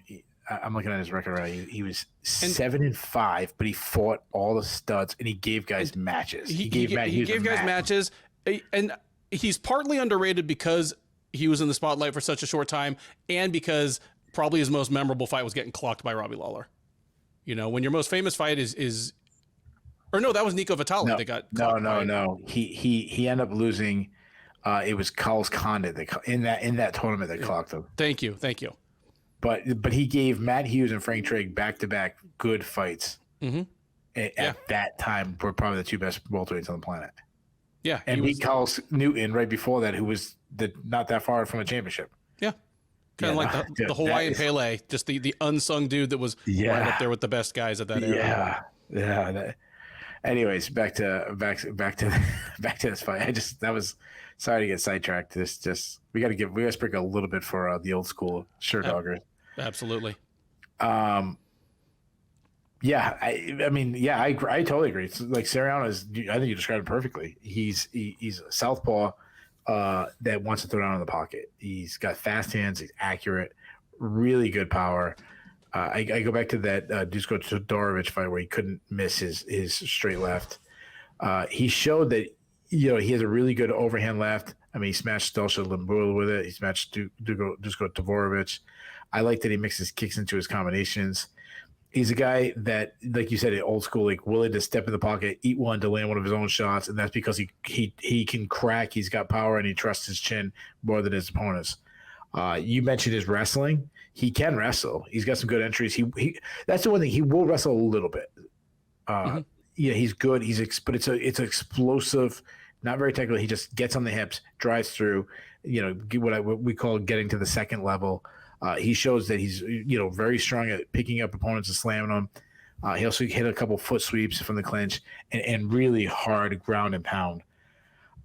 You move over to Stolfitz. Stolfitz, he's a guy who fights out of both stances. He can be a pretty good, pretty technical. I'd say he's got a good overhand right. He tosses out some spinning attacks. He can have decent output, good kicking game. I like his leg kicks. He will wrestle a little bit, but he has some slick back takes. He took the back of Davy Grant. He's got 7 subs. Hard, not the hardest guy to take down, but solid takedown defense. He's got creative submissions. Like he's got one I was looking. He's got leg lock. He's got a twister. He's got a knee bar. But you summed it up perfectly. It's his durability. Like I'm worried about his chin. He's been knocked out pretty quick in his last fight. He's been rocked in a bunch of other fights. I think Stolfitz is better than people think because of how quickly he's been knocked out. Dude's pretty well rounded. He's a threat on the ground.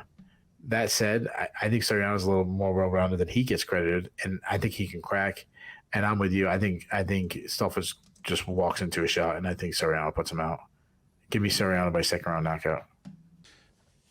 Next up on the UFC on ESPN 52 main card, I mean, we just had a nice old school conversation about those old Rumble on the Rock days, about Puna Soriano as the modern keeper of the flame of the old school Hawaiian brawler. This is the kind of clash of styles that, it harks back to like the Hammer House days in like the late 90s. I mean, we've got the wrestling of Clay Guida, and then we've got the BJJ of Joaquim Neto BJJ Silva. I mean, with a name like Neto BJJ, you're going to get some high level grappling here. If you've never seen Joaquim Silva fight before and you're watching this program, I am joking. Guida, 41-year-old Chicago native, 38-23 overall, 18-17 since joining the UFC out of the dissolution of Strikeforce. He is coming in off of a loss, but he's been alternating wins and losses for the last several years now. He dropped a unanimous decision to Rafa Garcia back in April at the Holloway versus Allen fight night. Prior to that, he fought almost exactly a year ago, taking a split decision over Scott Holtzman. So Guida, even at age 41, and I think now the UFC's all-time leader in cage time, still going strong, relatively speaking. He'll try to get back in the win column against Silva. 34-year-old Brazilian is 12-4 overall. He is 5-4 since joining the UFC out of the 4th season of The Ultimate Fighter Brazil. He is also coming in off of a loss, though in his defense, it was against Arman Tsarukyan, who headlines this card. That was back in June at the Vettori versus Cannonier fight night. Prior to that, he had a second-round TKO win over Jesse Ronson. Odds here favor the Brazilian pretty heavily. He's minus 320, Guida plus 240 on the comeback. Keith, with a name like Neto BJJ, you would expect a guy that is built like an absolute tank, swings freely, and hasn't tapped anybody out in, I think, literally almost a decade. Does Clay Guida have it in him to spoil the night for Mr. Neto BJJ, or is it finally curtains for the ageless wonder? Yeah, so many things I want to talk about. I was still looking at Rumble the Rock things, and I'm looking at it's like Clay Guida was fighting in the WEC when we were just talking about that tournament. How is this guy still fighting is amazing to me, and he's not completely shot. Like obviously he's not what he once was, but he's not completely shot either. So, and yeah, Neto BJJ. I mean, it'd be fantastic. He'll knock out Clay Guida that's not screaming jujitsu. When he lands like a knee up the middle. Again, harking back to the late 90s when Vitor Belfort used to just plunk people, and then, Carlson Gracie would put him on his shoulders and carry him around saying, jiu-jitsu. I wanted to get to knock out Clay Guida and then get like another stripe on his black belt for it. I love that when a guy gets a knockout and then he gets like, they move up in belt rank. Is there a black and blue stripe they could put on it for him? Like, I do think like it would be way more interesting if you have to get to a certain level to get a black belt, but if you like go below that level, they should take it away. Like imagine like, all right, guys, we're doing our like people like, oh, congratulations to Mark, who he's got his blue belt, and everyone starts cheering. They're like, and yeah, Billy, come here. And they just takes away the black belt, just hands him the brown belt. Like, you get old, buddy. You get old, Just do that. Like find guys that just they get demoted. Yeah, because I mean, hey, it happens in other sports. Like, Adrian Peterson. I'm watching Monday Night Football. Adrian Peterson was blowing the horn for the Vikings. He ain't playing, and there's a couple guys get sent down to the minors in baseball. That shit happens. Clay Guida. I mean, he's a guy. I mean, like, what else you gotta say from watching his film? One thing I did pick up, somewhat recently, is a lot of his movement. He does all this jerky moving around movement. It's all to get his opponent to not pick up his rhythm, which he's pretty good at. He's got good output. He loves that overhand right. He throws as he's gotten older. He's throwing a lot more power shots, which I understand, because that's the last thing that leaves a veteran. Though he's not really known for his power. He moves his feet much better than he moves his head. I mean, his last fight I thought was probably his worst performance. Rafa Garcia jabbed him up a lot. Now he can still wrestle, which is really fantastic for a guy at 41. Just impressive to be able to do, because we've talked about this so many times. Like, we've talked about so many wrestlers who suddenly abandon their wrestling. It's just like, because it's such a hard thing to do. Yep. And it's a hard thing to do as you get older. But he could still do it. I mean, he took down Bobby Green twice recently. He took down Michael Johnson 3 times. Took down Scott Holtzman 4 times. But the one concern is he completely abandoned his wrestling against Rafa Garcia, which is very so unlike Clay Guida. He does, the way he wrestles, he likes to get inside. He does like snatch singles, so he's never completely underneath his opponent eating shots. But if he gets, he's still very strong. He sounds like the old man strength, where you can grab a leg and slam. He's got 7 subs on his record, though I really don't think he's much of a submission threat at this point in his career. Cardio is still his biggest weapon, but his gas tank, is not what it was, but it's still a strength, but it's more his mental toughness. Like, he knows that he's in for like hell for 15 minutes, and that's what he's willing to go through. He's a guy that he truly embraces the grind. Now, Neto BJJ, he's so inactive, so it's really hard to grasp what we got with him. But he fights out of both stances. Go back to the fight against Jesse Rawson. He was beating him up from the southpaw stance. He's a boxer. He keeps everything tight inside. He sets up his shots well with feints. He's got good power. He works the body well. He'll toss out some spinning attacks. He knocked out Jesse Ronson with a flying knee. So he's very athletic. Hard kicks. He doesn't handle pressure well, which is concerning. He doesn't like getting pushed on his back foot. He's also has some durability issues. I mean, he's been knocked out 3 times in his last 4 fights. He also, for a guy who flashes, jiu-jitsu, he's not a strong wrestler. He struggles to get the fights on the ground. But obviously, he's a BJJ black belt. So Silva is he's so much better than Guida. He's faster, he hits harder, he's a way better athlete. But if Guida can push the action and keep his output and pressure, he can take Silva out. And I say I can't believe I'm doing this after picking Brundage. I'm gonna take Guida. I say he does. I say he gets beat up early, but he just keeps moving, keeps jerking, keeps getting to single legs and grinding, and I think his cardio and stuff is eventually going to get the takedowns later in the fight, and I think he gets a late push. I say Guida wins. I'll say Guida wins by split decision. I should have gone first. I love it. I have almost no notes. Like, we've previewed enough Clay Guida fights that anyone who's watched more than a couple of these know that my go-to thing is that Guida was. I'm sorry to interrupt you. Do you really, like, even though that's what we do, we always talk about their skills. If you're watching this show, do you really need us to break down Clay Guida's skills?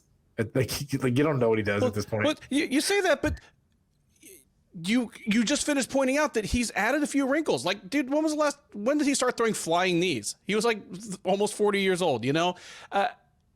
But my go-to thing has always been that Guida was a little overrated in his prime, and he's underrated now. And I don't mean overrated like he's not as good as everyone said. No. I mean, he had some high-quality wins that nobody can ever take away from him, but he usually came up short against the best of the best. Like, he might be the greatest fighter of all time who was never a top 10 fighter. He was never a top 10 ever. Even Well, like he might have 8, 9, like a Jim Miller. He might have been like I view him the same way I view Jim Miller. Like in Strikeforce, you know, he beat Josh Thompson and almost beat Gilbert Melendez when they were probably two of the 5 best lightweights in the world. Yeah, that's a good one. Dude, he was the one man just welcome party ruiner for Pride. Like within the space of a couple of years, he like beat Gomi, Hioki, and Kawajiri. Just sending like the caveman like American to like wipe all those dudes. That's a good run. You know, imagine him in Pride though. He would have been so popular. Oh, they would have loved him. Like they would have gave him a big giant like club and made him Captain Caveman. They would have made him wear a one strap singlet like Giant Silva. You know, only his would be like some animal print shit. You know, but he would have loved it. He would have done it. He would have done it. This is a guy that fought one of his first 2 or 3 fights in jeans. Like he would have worn whatever they told him.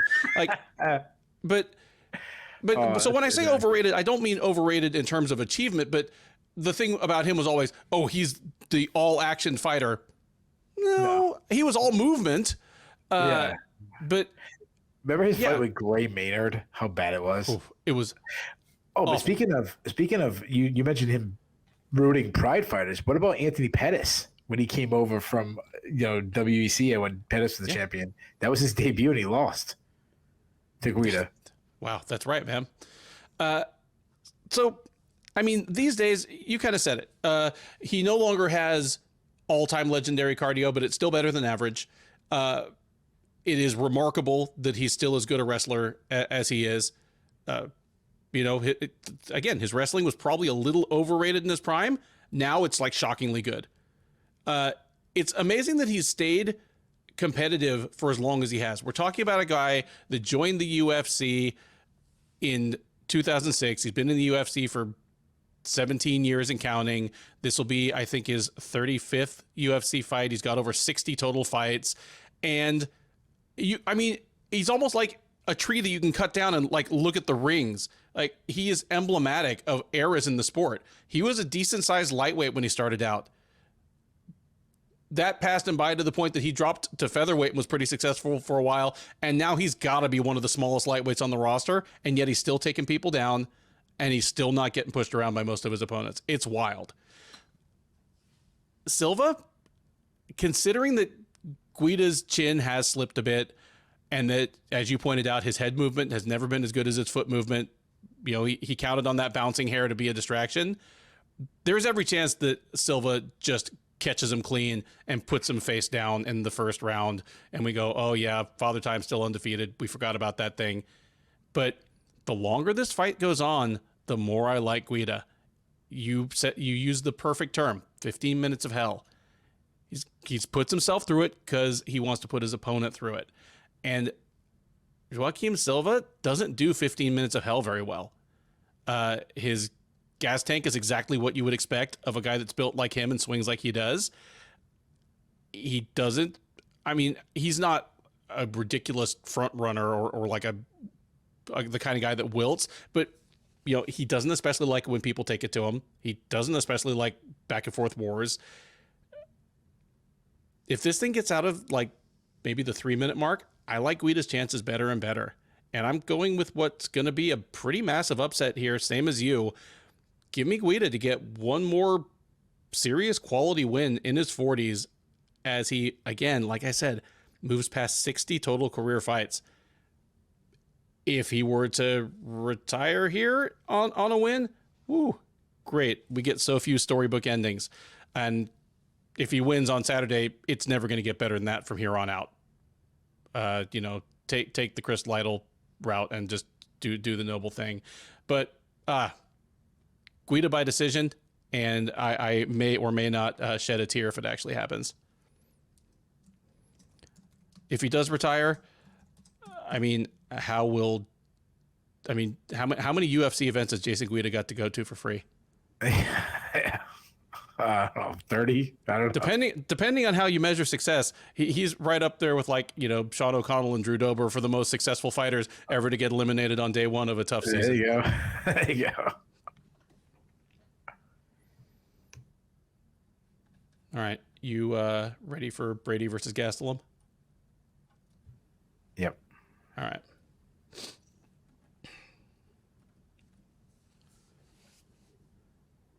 Welterweights take the cage next as Sean Brady looks to bounce back from his first professional defeat against the perennial multi-division man of interest, Kelvin Gastelum.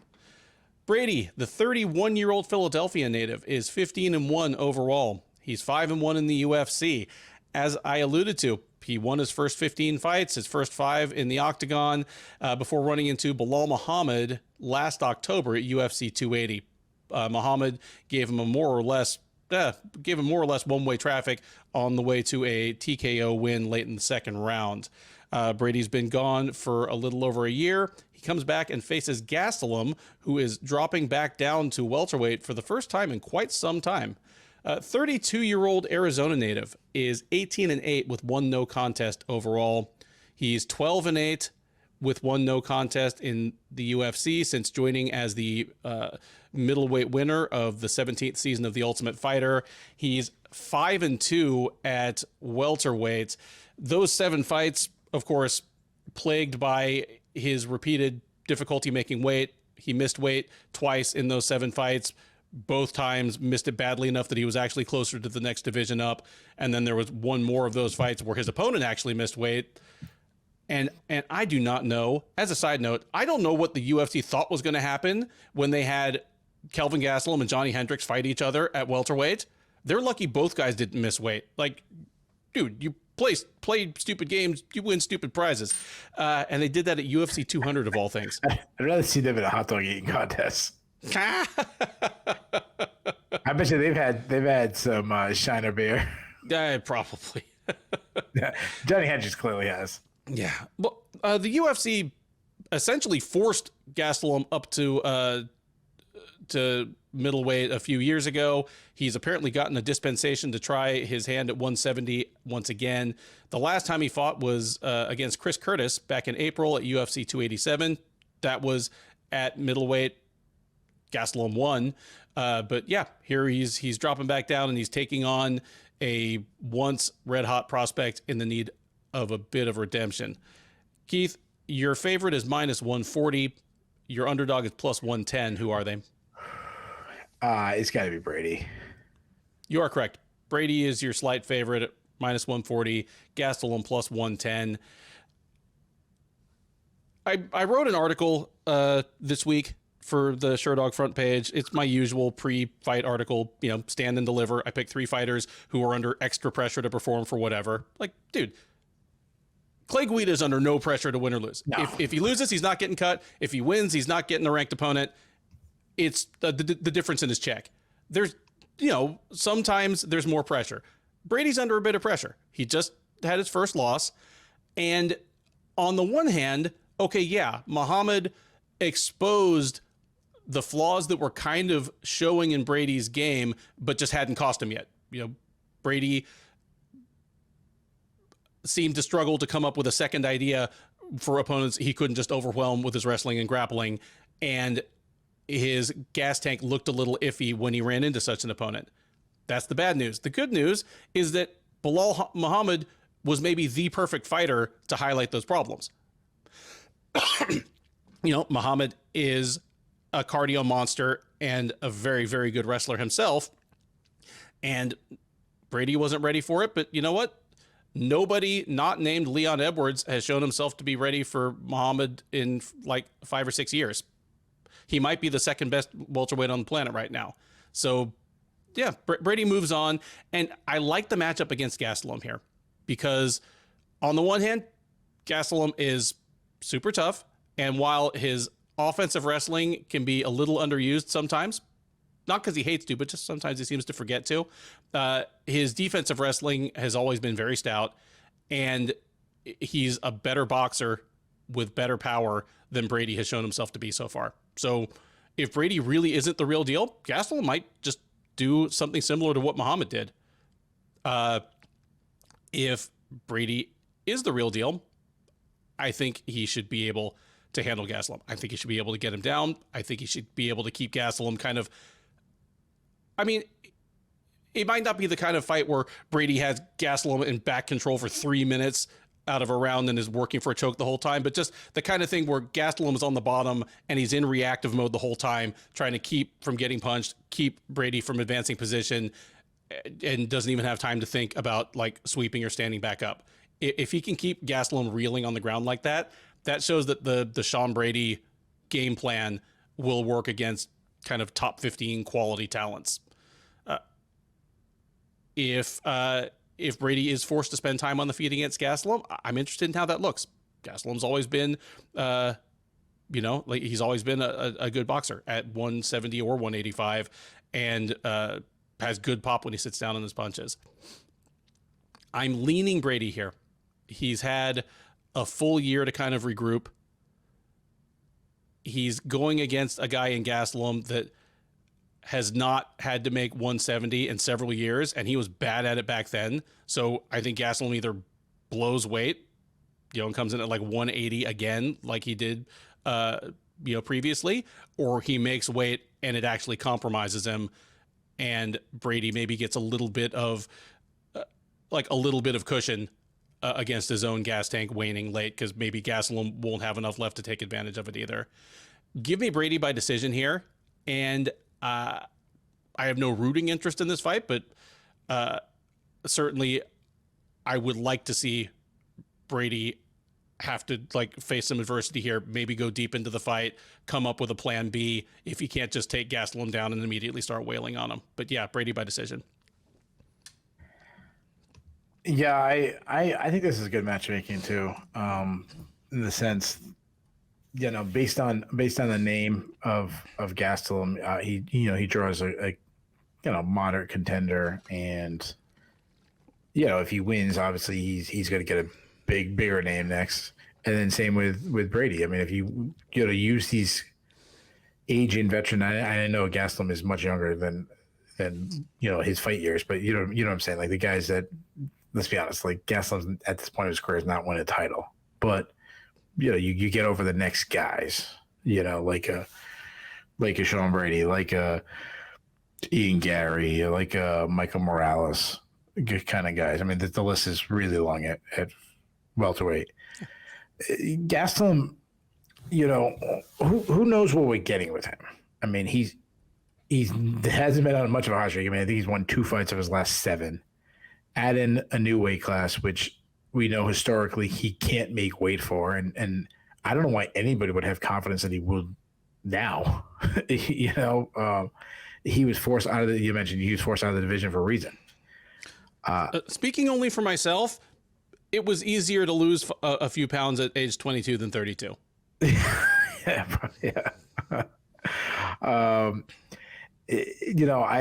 I do think it's wise to get out of Bo Nickal's weight class, which is smart. But, between his, he's get up there in age. That was the big calling card of Gastelum, is how young he is. He's he was rising during the middleweight division.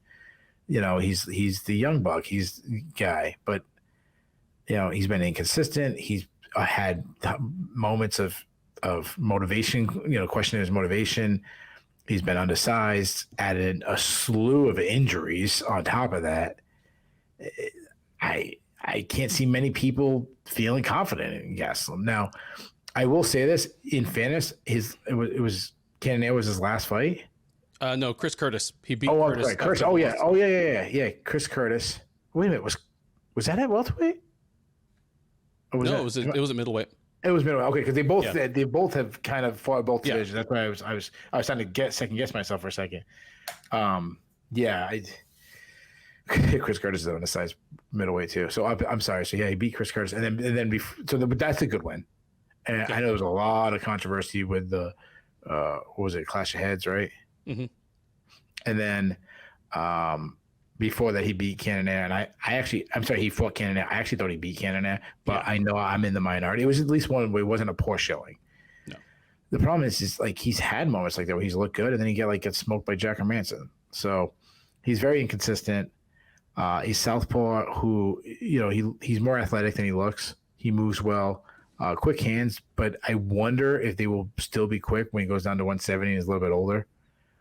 He's gotten to the point where he fights in bursts now. He kind of has like a little run, little spurt, then stops. He sets up his shots well with using feints, but I wonder if he has cardio issues. I mean, I go against like the Darren Till fight, and I know that's a while ago now, but when it comes to Kelvin Gastelum, it's somewhat recent, on his docket. He had low output against Darren Till. His best blow is his overhand left, though he can overextend it at times. And he's got good power, but I mean, he's not Francis Ngannou. Like the broadcast team is going to pretend that he is. Like they're going to pretend like he's the biggest because he knocked out the ghost of Michael Bisping like a decade ago or whatever. A decade ago, like 15 days after Bisping had just lost the fight where he got concussed. Yeah, and then he retires immediately after. Like he was in there for one more paycheck. That's it. I don't want to say he can't crack. I mean, he really does step into his punches. He can make the mistake of overreaching on his shots, though. He's open to leg kicks based on that heavy, heavy on his front foot. Darren Till had success kicking his legs. He's a decent wrestler, but like I mentioned about Clay Guida, as he's gotten older, and I said it's so impressive Clay Guida to continue to wrestle. As Gastelum has gotten older, he's wrestled less and less. The one thing that does still stand out to me though is his chin. I mean, the dude's faced a who's who and really has never been knocked out. I know he's been hurt, obviously. Like I was thinking with the war he had with Israel Adesanya, but that's something I still like his durability. But that could be gone overnight. But and he still has. I know he's paced. I think he's paced himself better, but he hasn't gassed out in fights, though. You do have to wonder if sucking down to 170 will have effect on his cardio. Sean Brady, on the other hand, now he's a well-rounded fighter. He fights out of both stances. He switches stances a lot when he fights too. He's not just a guy who I fight southpaw and then I fight a little bit orthodox. No, he's constantly switching stances. Short, tight boxing, quick hands, nice body work, which I like. He's got plus power. He's got some mean leg kicks. He's very physical. I mean, just look at the guy. You can just tell. He's very good at going chest to chest, grinding in the clinch against the cage. He can batter his foe in those close quarters. He likes slicing elbows in there. He can drop down on the hips and power through to get the fight to the canvas. He can also shoot in the middle of the cage. Good reactionary double. I do think his wrestling, though, is a slightly not slightly. I think she's really overrated. I mean, and a good example of that is when he faced a guy like Belal Muhammad. He didn't get close to getting Belal Muhammad down, but Belal Muhammad is he is really good wrestler. Brady is definitely a top side grappler, very like RDA like. He stays glued to his opponents when they try to scramble. He's got some mean ground and pound. He has a BJJ black belt, and you constantly hear about how great his submissions are. I mean, Paul Phil's always talk about his guillotine. He's got great back takes. I go back to that Michael Chiesa fight where he kept taking his back a bunch of times. Though that win hasn't, and he gassed. Remember, he gassed in that fight late, and almost had to hold on. But that win hasn't aged well. But he's got 4 submission wins. I mean, he subbed Jake Matthews, who's a good grappler. He subbed Christian Aguilar. But I'm a little concerned coming as he got knocked out by Belal Muhammad, which could make him a little gun shy in this fight. And he showed in that fight that he hated the pressure from Muhammad, fighting on his back foot, something Muhammad did so well against him. That said, Muhammad is such a different fighter than Kelvin Gastelum at this point. I don't think Gastelum could fight with that kind of pressure. So I'm all over Brady here. I really only see Gastelum having a puncher's chance. I mean, Brady's younger. He's a better athlete at this point. He's more well-rounded. He's a bigger threat. I actually think if someone lands a shot and gets a knockout, even though I just said that Gastelum has a puncher's chance, I actually think it's more likely to be Brady. And if it's stoppage here, I definitely think it's more likely to be Brady, especially in a submission. this feels like a passing of the torch moment. Give me Brady. Gastelum's tough. He's durable, so I think he makes the decision. But give me Brady by decision. Yeah, and I'm not disputing your point, but I'm actually supporting it. Like you mentioned that Brady is the younger fighter. The wild thing is that he is barely 1 year younger than Gastelum. But it's the difference between like a 2019 car that has like 15,000 miles on it and a 2018 car that's got like 65,000 miles on it. Like the amount of damage Gastelum has taken over like his UFC career. It's like the one where people point out, and I don't know if this is true, but it's like examples like Christian McCaffrey's older than Steven Jackson, and Steven Jackson's been retired for 5 years, or Ezekiel Elliott's actually younger than Christian McCaffrey or something. I don't know if that's true either before someone corrects me, but like you get the point, it's close. Mm-hmm. Yeah. Third from the top at UFC Austin is a bantamweight matchup between Rob Font and Deiveson Figueiredo. Font, the 36-year-old Boston native, is 20-7 overall. He is 10-6 in the UFC. He's been a top 10 fighter and surprisingly close to the title picture, once or twice over the last few years. But he is currently on a streak where he's lost 3 of 4, including his last fight where he got more or less blanked by Corey Sandhagen across 5 rounds in the headliner of UFC on ESPN 50 back in August. Prior to that, back in April, however, he had knocked out Adrian Yanez in a pretty startling snuffing of one of the bantamweight division's more promising up-and-coming strikers. So he'll look to recapture a little bit of that and try to quiet some of the hype that surrounds the arrival of Figueiredo to his new division. Figueiredo, of course, 35-year-old Brazilian, 21-3-1 overall, 10-3-1 in the UFC. And he is, of course, the multiple-time former flyweight champ who had been making noise about moving up to 135 pounds for quite a while and might well have done so a year or two before now, if not for the fact that he has been tied up in an all-time great rivalry with Brandon Moreno. Their fourth and presumably final fight ended with a doctor stoppage win by Moreno back in January. Figueiredo took the intervening time to kind of retool his body, heal, recuperate, and get ready for his 135-pound debut. Despite the fact that Moreno actually lost the title in the intervening time, Figueiredo did not decide to stick around and test his luck against new champ Alexandre Pantoja, instead following through with his plan to move up to bantamweight, and here he makes his debut against Font. Keith, your favorite is minus 145. Your underdog is plus 115. Who are they? Oh, that's a tough one. I'll say Figueiredo's a favorite. Rob Font is your favorite. Oh. Minus 145. Deiveson Figueiredo available in the plus money right now.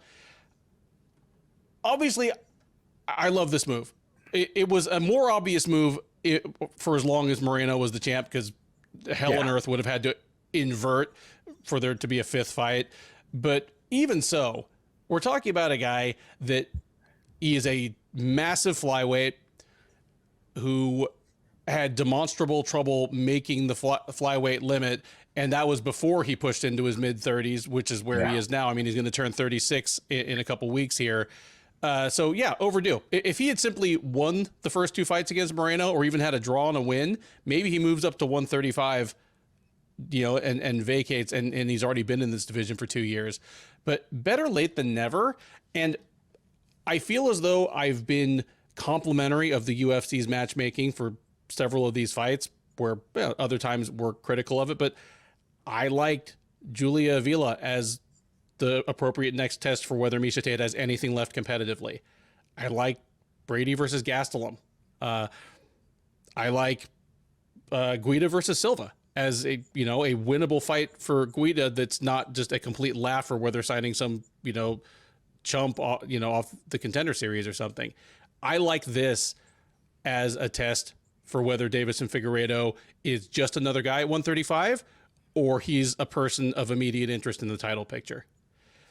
Now, speaking, and obviously you're going to get deeper into the X's and O's than me, but just speaking of kind of the storylines and the dynamic, there are two things at work here.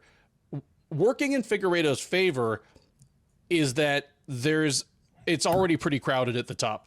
It looks now like Marlon Vera is the next guy. They're gonna Sean O'Malley's gonna defend against Marlon Vera at UFC 299 early next year.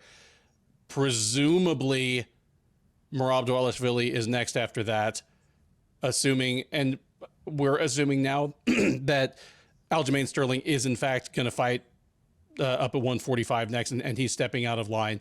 So even if Figueiredo blows Font away, he's not going to get thrust right into a situation he's not ready for, but he will be tantalizingly close. I mean, you talk a lot of times about how far down his speed dial does Mick Maynard need to go before he gets to Figueiredo's name. If Figueiredo destroys Font, I think he's probably the third guy. Marlon Vera twisted his ankle. Merab can't go on that short of notice. Figueiredo might be the next guy getting the call. If Sterling was the champ, I'd say so. I think you have more options with O'Malley because of the personality side. Like it's tough to, and I mean, this is obviously just, who knows what's going to happen, but O'Malley is such a big personality to have the wrong B side. Like Figueiredo tries to talk trash to him, and Moreno had a pretty fun rivalry, but and this might sound terrible, but not speaking English with O'Malley obviously gonna set up some softballs for him to take. Yeah, just not the right guy. Merab is perfect. Merab is perfect because he speaks English, but it's like it has that Habib like. It's like if Habib was trying to be funny instead of just unintentionally funny, because Merab's a jokester. He's the guy that's like putting on like O'Malley's jacket and like running around the cage. Yeah, that dude rules. Like, Vera's gonna be a good opponent because Vera he's a trash talker, but like he's salty and angry. Yeah, and he's like serial killer way. Yeah.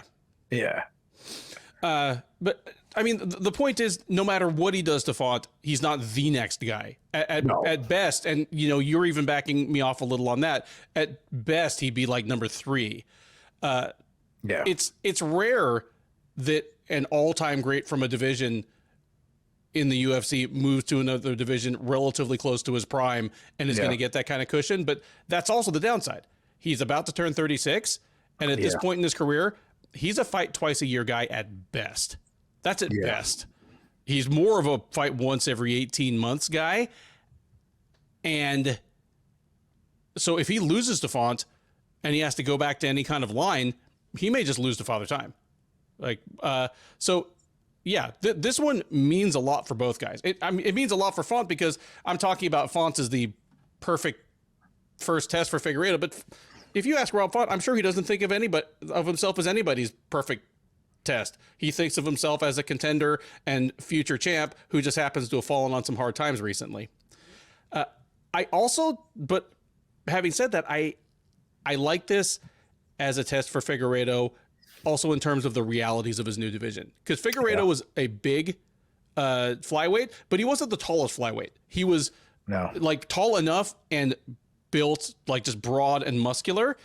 Font, like I'm always surprised. I always expect Font to be a couple inches taller than he is because he fights tall and long. He stands tall and he fights long. He's very much a upright boxer who works off the jab. And so I always think, oh yeah, he must be like 5'10" or 5'11". I think of him as being like Cater size, and he's like 5'8", but it's still going to tell in the cage on Figueiredo. We're going to find out real quick if these guys are just too big for Deiveson Figueiredo. And he's going to have to do it against a guy with one of the best jabs in the division, if not the whole promotion, decent enough footwork, and enough of an advantage in size, in like height and reach. So we're going to find out pretty quick whether Figueiredo is going to have trouble striking, against high-level UFC bantamweights.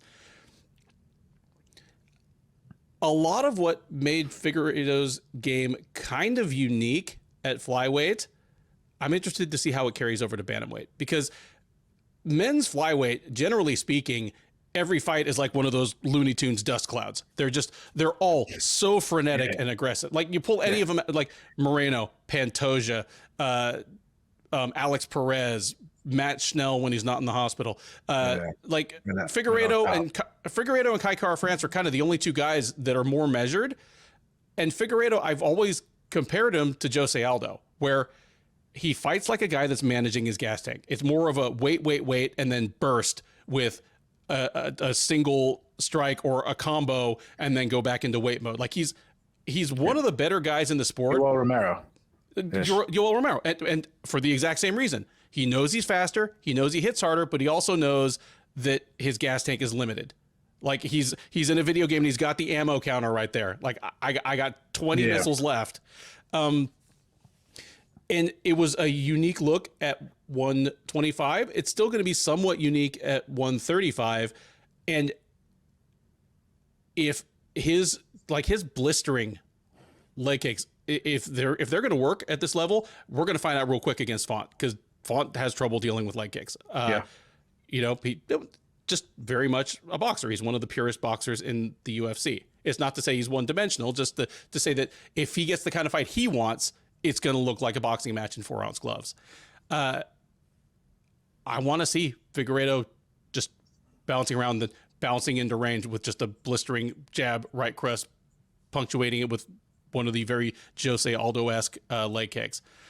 I want to see if he can get Font to the ground. Figueiredo is extremely well-rounded, especially offensively. Good wrestler, more through power and explosion than technique. There's so much I want to see out of this fight. This one's hard for me to pick just because it's... Yeah, Font's been on a rough run, but he's been on a rough run against people who've done things to him that it's not how Figueiredo wins fights. Like, you can't draw any conclusions about this fight based on Font getting boxed up by Corey Sandhagen. Like, Sandhagen is taller and longer than Font in the same way Font will be to Figueiredo, and Sandhagen is good at fighting long. I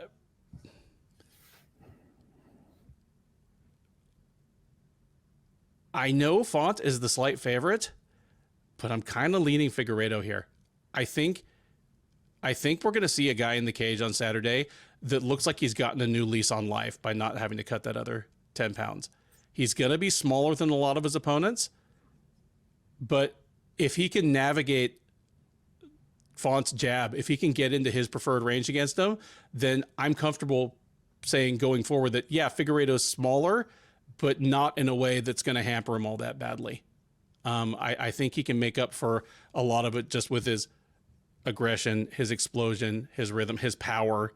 I like Figueiredo in this fight, and again, this is just me guessing based off prior performances against two very different pools of fighters they've been fighting. But I think Figueiredo is going to look really fast. I think he's going to look really explosive. I think he's going to surprise Font with his speed. I can see him getting past Font's jab, maybe taking a jab to land cleanly on him. I think Font's going to have trouble dealing with the leg kicks, and I wouldn't be surprised if we see a surprise takedown or two from Figueiredo, just reactive takedowns where he scoops Font up and slams him with authority, and just like lands inside control like that, and Font's in panic mode.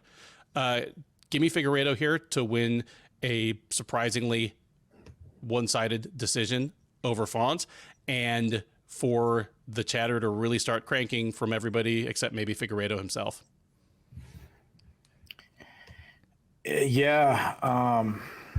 Before I break down this fight, I got to address. I made a wardrobe change in between fights. Yeah, it's not a different day, and I'm wearing the same clothes like a scrub. No. For those who are watching on YouTube and not doing the audio only, that's because I was wearing a Celtics shirt, and being as a Boston guy, I don't want to seem biased. It's kind of my wife has like a timer on our like thermostat to like drop when it's bedtime, and we're taping pretty late. And it got super cold suddenly in this room, so I was wearing a t-shirt, so I put on a long sleeve. she doesn't care about cold. I mean, she grew up in Canada. I mean, I swear she grew up living in an igloo or some shit. Like, and, oh yeah, speaking of Canada and igloos, we're taping a day late again. This one was on me again. My in-laws were in town, so we pushed it back one extra day. They left this morning, but His fault. yeah, it was on me this time. Yeah, this is a fight that I don't know how I feel about it. I don't know if I'm excited for it or I'm just like, because I kind of feel like, about both guys at this point. Like, I don't, they're both talented, obviously, but I don't expect a run out of them. Like, I don't think either, like, you talked about could Figueroa be a threat to O'Malley? Absolutely. But I mean, do I expect him to make a UFC title run? I don't at this point. So that's why I'm But there's so many question marks about both guys. That's why I'm interested, because those are the fights I like. I like learning answers, and to me, it gives us something. Especially if Figueroa wins, it gives us something interesting to talk about on the recap show. So Figueroa, I mean, he's a good athlete, but the concern I have, and this is why I'm worried about him moving up. Just moving. I shouldn't say moving on up. Moving on in his career, he's showing signs of decline to me. I wonder if some of that is due to a weight cut as he's gotten much older and, he's at the, end stages of his career. Moving up to 135 could help in the speed access, but it won't help in the depth of the division. I mean, if it's not the best division, it's right up there. Which I mean, if I may, just that's why this fight is so important, because he does not have time to try to climb that ladder the regular way. But former champs always get kind of the rope lifted for them if they give the UFC any excuse to do it. Yeah, I was thinking about when they booked him against Rodolfo. I'm like, damn, that's a tough matchup right out the gate. But then I'm thinking, dude, it's bantamweight. Every matchup to give him would be tough. Even if they went down even further down the rankings, it's still gonna be a tough matchup. So Figueroa, he's a counter striker. But you mentioned it. He can really pace himself. Sometimes like gun shy. I mean, he was throwing way too many single shots against Moreno in their last fight. And then I always think of Figueroa and Moreno as being one of the best rivalries ever. Really, really one of the best rivalries. Besides, I mean, all four fights. The fourth fight to me was, I mean, the second fight and the fourth fight were not good showings by Figueroa, but the fourth fight to me was a lot more concerning. Mm-hmm. Now he draws out a lot of attacks with feints. He's got a very slip and rip style. You mentioned Jose Aldo and I mentioned Yoel Romero in the way they fight in spurts, but he also reminds me of Wanderlei Silva, and where he's a hold your ground. I'm not gonna take a step back and throw wild, and I'm gonna land the harder, more powerful, explosive shots. His punches are loopy like that. He lands from weird angles. But it's funny because when he sharpens things up, when he tightens things up, he's better. I mean, his straight right is really good. It's a clean shot, but he's got this kind of thing where he doesn't have to land clean. He can land a small grazing shot and still be the guy to land the better shot. It's very Francis Ngannou in that sense. And I don't mean that like he's knocking guys out like Francis Ngannou. So take that when I'm saying how I'm saying it. He was a big hitter at flyweight, but I don't think he's a guy that moves up and he loses power. I think it actually might help him a little bit if he's not drained. He's got a little bit of a speed advantage. I like when he gets inside, he will change in the close range to throw some elbows. Very like John Jones against Glover Teixeira thing, which is very impressive. He's also one of the guys who can strike while backing up, which I like. He does keep his hands low and his chin high, so he can be hit. And he's been hurt a lot lately. He was hurt in every single one of those Moreno fights. Mm-hmm. Even ones when he weren't dropped, he was still buckled a couple times. He can grind in the clinch. He can wrestle, but he doesn't do it enough. I think it goes a little bit till we talk about aging. But what he does, he's got a good penetration stop. He lowers his level really good. He lowers the level like very quickly. Now, he needs to improve his takedown defense. That's another thing that I've seen declining on him. He used to be like, man, good luck taking him down. But Brandon Moreno had a lot of success taking him down in all 4 fights. In fairness, though, Brandon Moreno is like such an underrated grappler and wrestler, which is funny to say for a guy who's former champion but just he's a really good wrestler. He struggled to get out from the bottom against Moreno in the last battle, which is also a concern because that wasn't the case in like the first couple. The second fight, he was so flat in the fight, but like the first fight, even when he got taken down, that was the thing that was stood out was how hard Moreno had to work because Figueiredo would get back to his feet. Now he's a submission threat. He hit a guillotine on Alex Perez, quickly subbed Tim Elliott with a beautiful guillotine. And he's got so much experience to go 5 rounds. Obviously, this is not a 5-round fight, but he has that experience. Font, on the other hand, he's a striker who he fights out of both stances. He marches down his foe, very classic boxing style with his high guard defense. I do think he's losing some speed, though. Like he's not as fast as he was years ago. You mentioned his jab being his best weapon. Everything comes off his jab. He sets up his right hand by throwing a lot of feints and kind of getting his opponent to react. He has fast combinations. Not much of a power puncher, though he did, knock out Adrian Yanez. That's not his game. He's more of a, point striker. I like that he works the body well. He will sneak in some offensive takedowns. And when we saw it against, Sergio Pettis, Ricky Simone, which is, a good solid wrestler. He took down Cody Garbrandt a couple times in that fight. He likes to get inside, body lock, takedowns.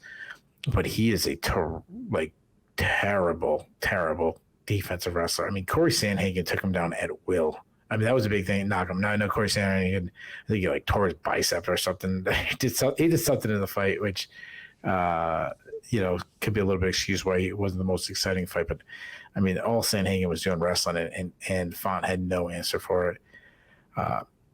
He makes it worse too that he'll willingly jump to a guillotine. He struggled to get off the back of the bottom, and not just getting up, but he shows no urgency to get up. He plays BJJ way too much. But to his credit, he does have 4 submissions on his record, so he's a little more of a submission threat than people think. You talked about Figueiredo being such a wild card because he's only fighting, once or twice a year. Yeah, that is a wild card because that wasn't his game. I mean, think about when he fought Perez and defended the title against Perez. He came around and fought Moreno the first time 2 or 3 weeks later. It was something crazy like that, remember? And I was dead sure he was going to miss weight. Yeah, I know. Yeah, that's a good point. And he did it, which is crazy. Sometimes when guys go up, they miss weight because they get out too concerned about a diet that they know they have to, during training camp. And then all of a sudden those couple extra pounds are harder to take off. So it's not a possibility that he misses weight. Rumble Johnson moves from 170 to 185 and weighs in for that fight at 197. Yeah. Probably like John Lineker has missed weight in different weight classes and stuff. Like it's sometimes I think they get a little more comfortable thinking I don't have to cut that extra 10 pounds. Yeah. So Figueiredo has shown signs of a fighter that got old overnight. I do think that's there. We might it wouldn't shock me if we see an all-time collapse from him, where he goes on this 5-fight losing streak. Hayden Barrows it. Yeah, it's to me, it's not out of the realm of possibility, or Tony Ferguson, something like that. That said, I've never been too high on Rob Font either. If Figueiredo wrestles something that I mentioned and you mentioned that he could get a takedown too, if he wrestles a lot, I would feel a lot more confident because I think that's the biggest avenue, the gap that he has. Font has also struggled with guys that hit hard and can bully him, that don't respect his jab, that steps up and turns it into a brawl, gets in the pocket. I'm with you. I'm going to go with Figueiredo. I'm going to go with decision, with not much confidence, but I'll take the former champion by decision. That brings us to the co-main event of UFC on ESPN 52. A quickly thrown together matchup at lightweight between Jalen Turner and Bobby Green. Green, the 37-year-old Californian, is 31-14-1 with 1 no contest overall. He is 12-9-1 with one no contest since joining the UFC, again, out of the dissolution of Strikeforce. He fought most recently back in October, putting a brutal and definitive end to Grant Dawson's undefeated UFC run, knocking him out in just 33 seconds in the headliner of UFC Fight Night 229. Prior to that, he fought most recently back in July, choking Tony Ferguson all the way to sleep in the third round of their clash at UFC 291. Green will look to make it 3 in a row here. He was scheduled to take on Dan Hooker. Hooker, about 6 weeks ago, was complaining audibly that the co-main event was going to be 5 rounds. And then a few weeks after that, he was like, how about 0 rounds, as he withdrew with an arm injury. In on short notice steps Jalen Turner. 28-year-old from Southern California is 13-7 overall. He is 6-4 since joining the UFC out of the second season of Dana White's Contender Series. He is on a 2-fight losing streak, though in his defense, both of them were razor-close split decisions. He dropped a splitter to Mateusz Gamrot at UFC 285 back in March, came back in July at UFC 290 and lost once again by split decision to Hooker. He will look for that redemption here in this short notice turnaround fight, maybe taking a little page out of the Book of Green, who kind of leveled up his career and his visibility with some impressive short notice performances a couple years ago. Your favorite in this fight is minus 250. Your underdog is plus 200. Who are they? Yeah, I disagree with that. I think the line should be very close. This should be a pick 'em. I mean, based on what they've done recently, you know, Turner being on a 2-fight losing streak and Bobby Green being on a 2-fight winning streak, I'm assuming, and that he just got a 30-second knockout in a main event. Bobby Green's the favorite. You'd think that, wouldn't you? Jalen Turner minus 250. Wow, Bobby Green. On like a week's notice. I know, like a week's notice or something like that too. The largest man in the division is stepping up on 2 weeks' notice. It'll be He stepped up on the 21st of November, so it'll be almost exactly 2 weeks. I'm very surprised by that. And he's a line. 2.5 to 1 favorite. I'm glad that your reaction is kind of like mine was, because okay, I know 2 things. I'm not a bettor, so it's something I might not know, but that's crazy. Like, Jalen Turner is a very good fighter. I thought of him as a curiosity. We've talked about fighters on this card that I kind of wrote off, not as bad fighters, but just kind of mid-level fighters based on an early performance. For me, it was Matt Frivola just wrecking Turner a couple years ago.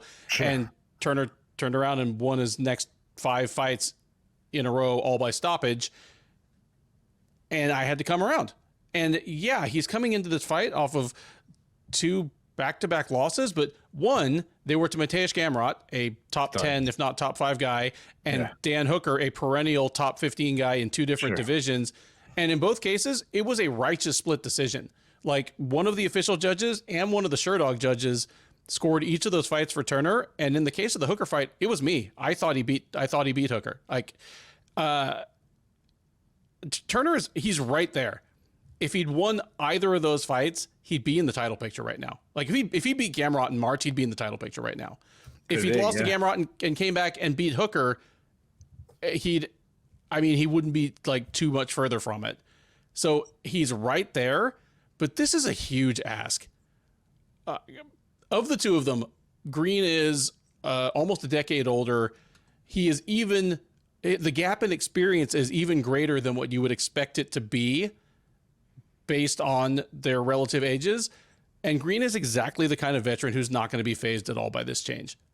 Like I said, like, short notice fights are kind of what gave him a little mini Jorge Masvidal type level up moment in terms of his stardom a couple of years ago.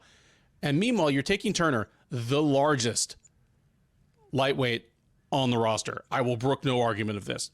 Jalen Turner looks like a middleweight. A guy who has missed weight before off of full or near full camps, and you're asking him to make 155 pounds on 2 weeks' notice.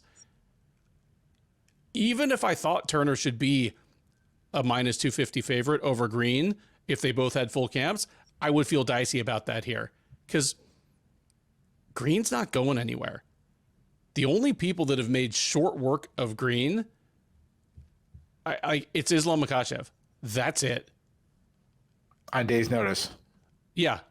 Or Islam Makhachev, and then a million years ago, Dustin Poirier are the two guys that have finished Bobby Green in the first round. Aside from that, he's in for the long haul.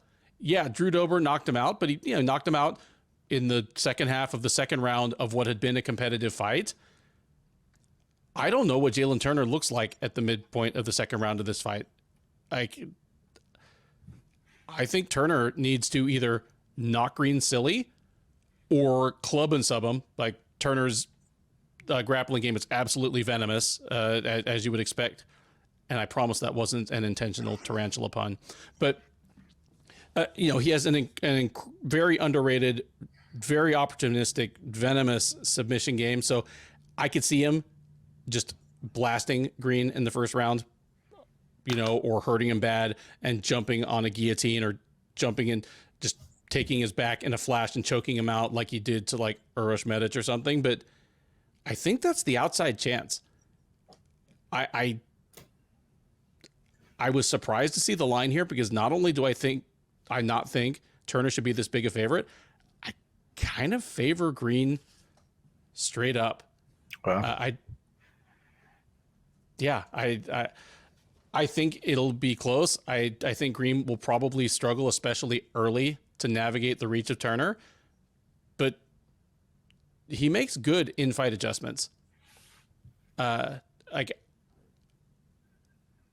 was so obvious, like his knockout of Grant Dawson, and big hat tip here to Blaine Henry, who writes pre and post fight articles for SureDog, where he just does it comic book style and like breaks out stills into panels and like kind of. But he pointed out that Green's I like him a lot. He's a good dude. He's from Louisiana, so I barely acknowledge his existence myself. But America doesn't acknowledge Louisiana. But he pointed out. At least George Bush did it, right? Wait, what's that? I said at least George Bush did it, right? Oh yeah. I mean, FEMA's still looking for Blaine Henry out there. That joke might be a little aged. Yeah.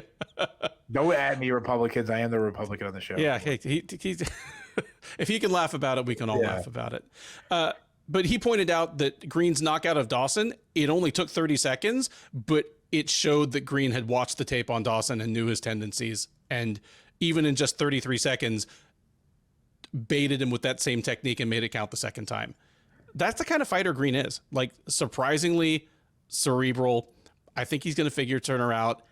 And unless Turner hurts him bad early, I think Turner's going to get tired quickly. And yeah, I think Turner basically has about 3 minutes to do his work here. I will own up to this being one of my worst picks ever if Turner wins this going away, like snowballing as the rounds go along. Yeah, I'd be surprised by that.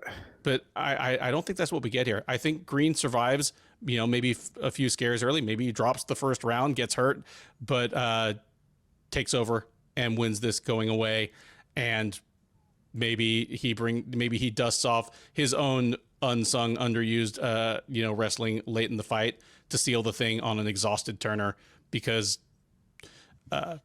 Turner is a much better fighter than the guy who lost to Matt Frivola, but his legs are still the same length, and the dynamic that the takedowns only got easier and easier as he got more tired is still going to be the case.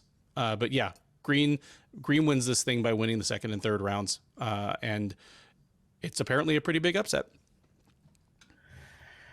Yeah, wow. I mean, to me, I got no issue with anybody taking Turner, and I don't even have an issue with Turner being the slight favorite, based on those God-given intangibles they have, those long legs, the arms. But negative 250 taking the fight on days' notice against a guy like Bobby Green, who's hot. I think it's a pickup. I was trying to argue the opposite, that it was disrespectful to Turner that Bobby Green was going to be that big of a favorite, not the other way around. I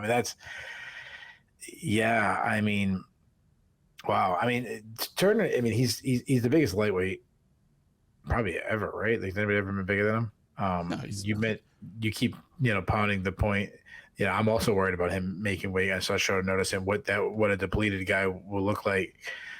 He's a lengthy striker. I think he's an amazing striker. I really do. He works in distance really well. He's got quick hands, very accurate. He's smart the way he strikes. He just touches until there's an open, then he explodes. It's a way, it's very similar to Israel Adesanya, and I know it's easy to say, tall, skinny black guys similar to Israel Adesanya, but I mean the way they strike doesn't waste their energy throwing unnecessary stuff, which helps his cardio. Now, he did gas a little against Dan Hooker, which is kind of ironic me saying that in their fight, but that was a war, and Dan Hooker is that kind of guy that can draw that out. But that's obviously a concern. The guy that I was maybe having some question marks about his cardio in his last fight, and now he's taking a fight on short notice against Bobby Green. But he has serious power. I mean, the guy can crack. He's got that like tall man strength, great kicking game, great kicks to the body. He loves his teep kick, his push kicks. He can wrestle a little. Very underrated ground fighter. Though he is a weak defensive wrestler, but he's hard to hold on. He's got a good get-up game. He's good at scrambling. He's good at like being on his back, tossing up a submission, and then using that scramble when his opponent defends it to get an open to get back up. Due to his length, as you mentioned, like he can lock on submissions too. I mean, he had back-to-back submissions against Uros Medish and Brock Weaver. He subbed Brad Riddell super quick with the guillotine. So I mean, those are. I mean, not so much Brock Weaver, but the other two are good wins. Especially, I mean, I know Riddell's is declined a little bit, and not the guy that a lot of people thought he was. But I thought, there was a time when Brad Riddell, a lot of people thought was going to be like a champion, or or that high. So Bobby Green, I feel, he's another guy we talked about. You mentioned Cody Brundage bringing all the time. Bobby Green, same thing. I mean, I pretty much kept my notes the same as last time. I mean, what are you going to pick up at 33 seconds?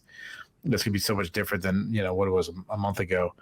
Bobby Green's a boxer that just he flows back and forth between both stances. He lands at weird angles.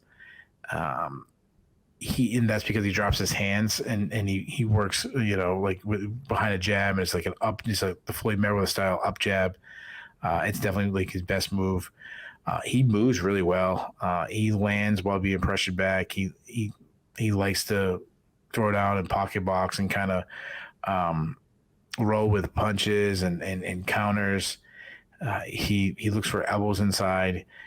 He has been accused so many times of us two of him cruising and showing lack of urgency, but he has really stepped up his output lately at his aggression. I mean, he showed serious power against Grant Dawson when he landed a clean shot to put Dawson out quick. Defensively, he's slipping hands. He's rolling with punches, which I'm not too fond of. But if based on a boxing background, it's something that it's a different look for some people.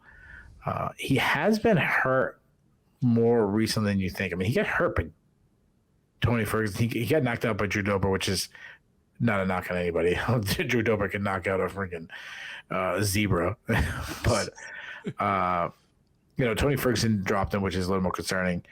What I like about Bobby Green, and I think it opens up his striking, he's been wrestling more than he has in his this little run that he's on. I know that the run that he's on is a little exaggerated. It's like 3-3 or something like that, a 4-3 in this little run he's on. So it's not as good as people have made it sound like. But he in this little run he's been wrestling a little bit more, and we've spoken about this before that all wrestlers need to keep that at least the avenue of success open. He's a strong defensive wrestler. He's always been kind of a sprawl and roll kind of guy. If taken down, he does well to get back to his feet, unless you're facing Makhachev. But so as far as prediction goes, I have such a hard time picking Bobby Green because he's so inconsistent.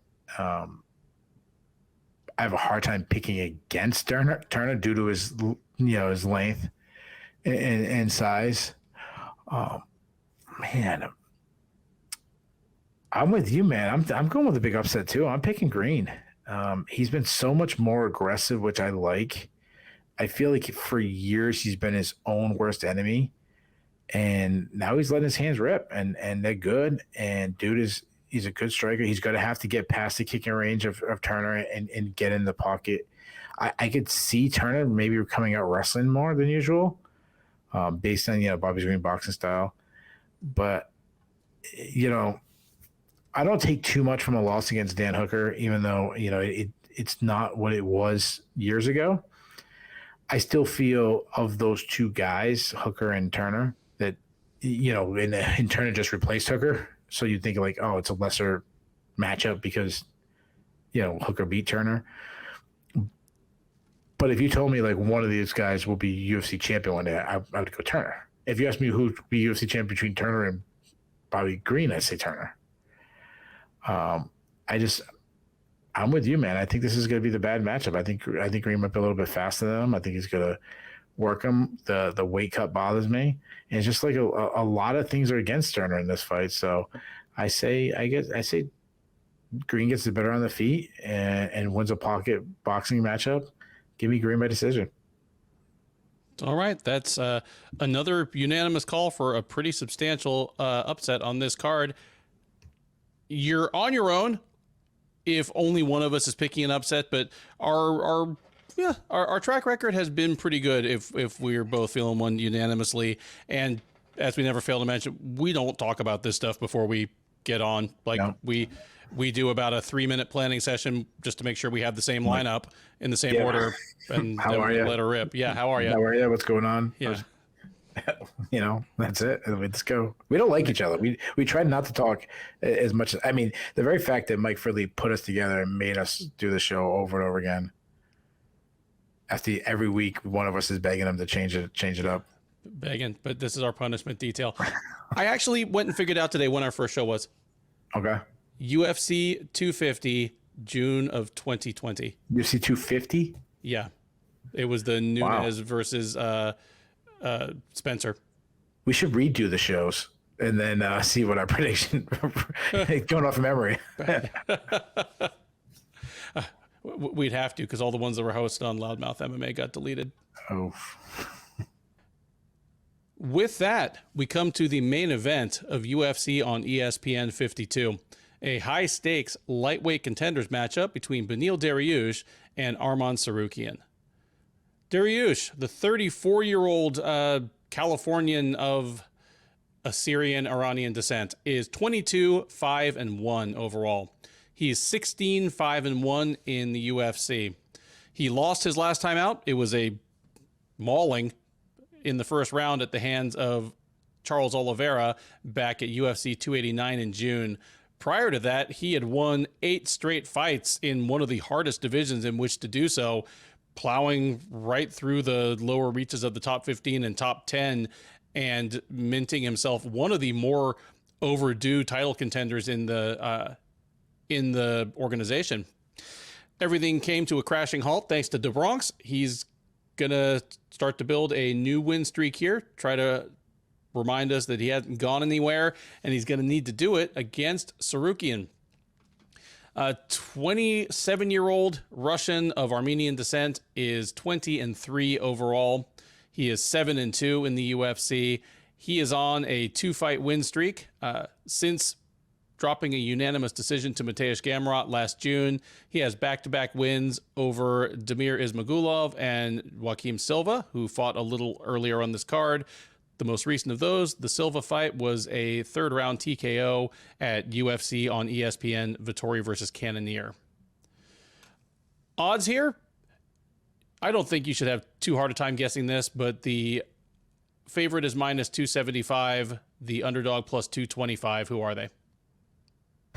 Wait, the favorite is negative 275? He sure is. That's nuts. I was thinking, negative, nobody could be bigger than negative 150 in this fight.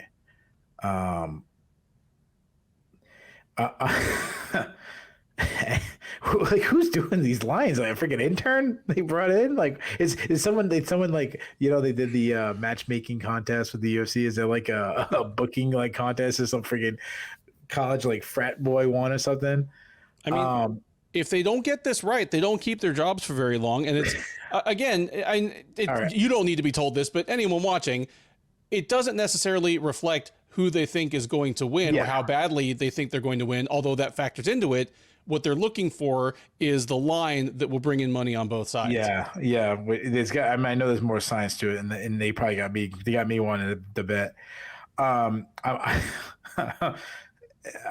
pretty confident I know who the favorite is based on -275, but after the last one, I'm a little concerned. It's. I mean, the favorite. They're disrespecting Tsarukyan so much, and I know there's some MMA math going on with Gamrot and everything. I mean, but he's definitely fought lesser. I mean, other than Gamrot, he's fought lesser competition than Beneil Dariush has. But Tsarukyan is really good. But there's no way if one of these guys is a huge favorite, it's got to be Beneil Dariush. Your favorite, Arman Tsarukyan, Get the hell out of here. -275. Beneil Dariush plus 225. Beneil Dariush, who won 8 fights in a row, who lost to Charles Oliveira, who beat Gamrot, who beat Tsarukyan, like both of those recently, like handled, it's got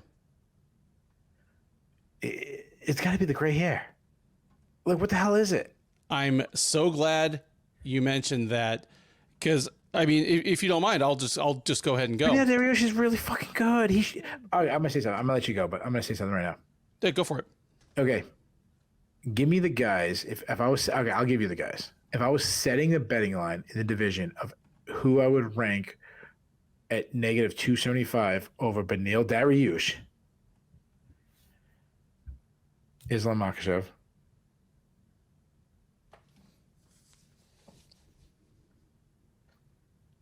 that's it. That's the hold it. I wouldn't have Charles Oliveira, who just starched him.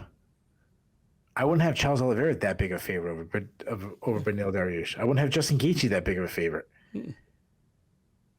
They all forgot. Like, people forgot how good Beneil Dariush is.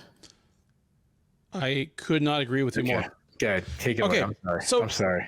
Okay, I've joked about a few times over the course of this show, and you just mentioned Beneil Dariush has aged wildly over his now, 10 years in the UFC. It'll be 10 years in January. He looks like he's aged 25 years. But you know what? The only thing that's really changed is his hair's gotten gray. His physique looks basically the same. He's always just kind of looked like a fit dad. Yeah. And his fight style and his physical gifts have stayed the same. He has never been about fast twitch athleticism. His problems really aren't of the kind that were going to be made worse by age. Going into the Oliveira fight, I thought you could make a good case that he was fighting the best he ever had. In fact, it would be hard not to make that case. He was on an 8-fight win streak, and he'd blown through Diego Ferreira, Tony Ferguson, when that still meant something, and Mateusz Gamrot in his last 3 fights. Yeah, he was fighting the best he ever had. Yeah, he's got some gray hair. Like, here's the thing. Dariush, he has improved over the course of his UFC run. Of course he has. But the basic building blocks have stayed the same. He is a truly elite grappler. He's a decorated grappler. He's not like a multi-time Abu Dhabi winner or anything, but he won several prestigious tournaments at the black belt level, early in his career. Yeah. And a big, strong lightweight, even if, he's not a blazing fast athlete. He wasn't when he was 24. He isn't when he's 34, but he's crafted a game that has never really needed that in order to run. His grappling has translated very well to MMA. Like, he's crushingly strong, heavy on top. He is a submission threat, has nice ground and pound. He's developed into a better offensive striker, but he is still prone to getting caught clean and hurt. Yeah. again, on the night that we're talking about very good fighters that I wrote off prematurely, oh man, anybody who gets lamped by Alexander Hernandez in 40 seconds is never going to amount to anything. Yeah. Good point. And then he followed that up by winning 8 in a row. He can still be caught and hurt along that 8-fight win streak. You know, plenty of guys had their moments, but he survived, he recovered, he went on to win, usually in dominant fashion. Oliveira caught him and hurt him, and he couldn't recover, and he finished him. But one, Charles Oliveira is one of the greatest fighters of all time. Yeah. Two, specifically, Oliveira's striking is one of the most improved skill sets in MMA history over the course of his career. He went from a bad striker to a great striker. He was a lot of people. He was a bad match. He was a bad matchup for Dariush. Like just a nasty Muay Thai striker with power in all 8 points. Yeah. So, but that doesn't really point like I haven't described. Can I interrupt you for 1 second? Of course. You said that Charles Oliveira is a bad matchup for Dariush. Charles Oliveira is a bad matchup for pretty much every human being on earth except for Islam Makhachev. Yeah. Obviously, I'm talking about lightweights, but yes. Yeah, Charles Oliveira is a fucking superstar. Carry on. He's incredible. And sorry, I'm so baffled right now by this line. But carry on. Well, and I just kind of rattled off Beneil Dariush's strengths and then his liabilities, which remain much the same as they ever were. But nowhere there did I mention any things that point to an easy route to victory for Arman Tsarukyan. No. Arman Tsarukyan has not been. I mean, he has good power. Mm-hmm. But he hasn't been a lamp people with one shot fighter, and a couple guys, but yeah, not on Dariush's level. Yeah. Like, so if Tsarukyan wins this, what's it look like? Well, either he does catch Dariush. Apparently, maybe other things are starting to catch up with Dariush's gray hair. Tsarukyan is going to have the speed advantage, and maybe he just does catch Dariush clean and just floors him like Alexander Hernandez did, 5 or 6 years ago. That's one option.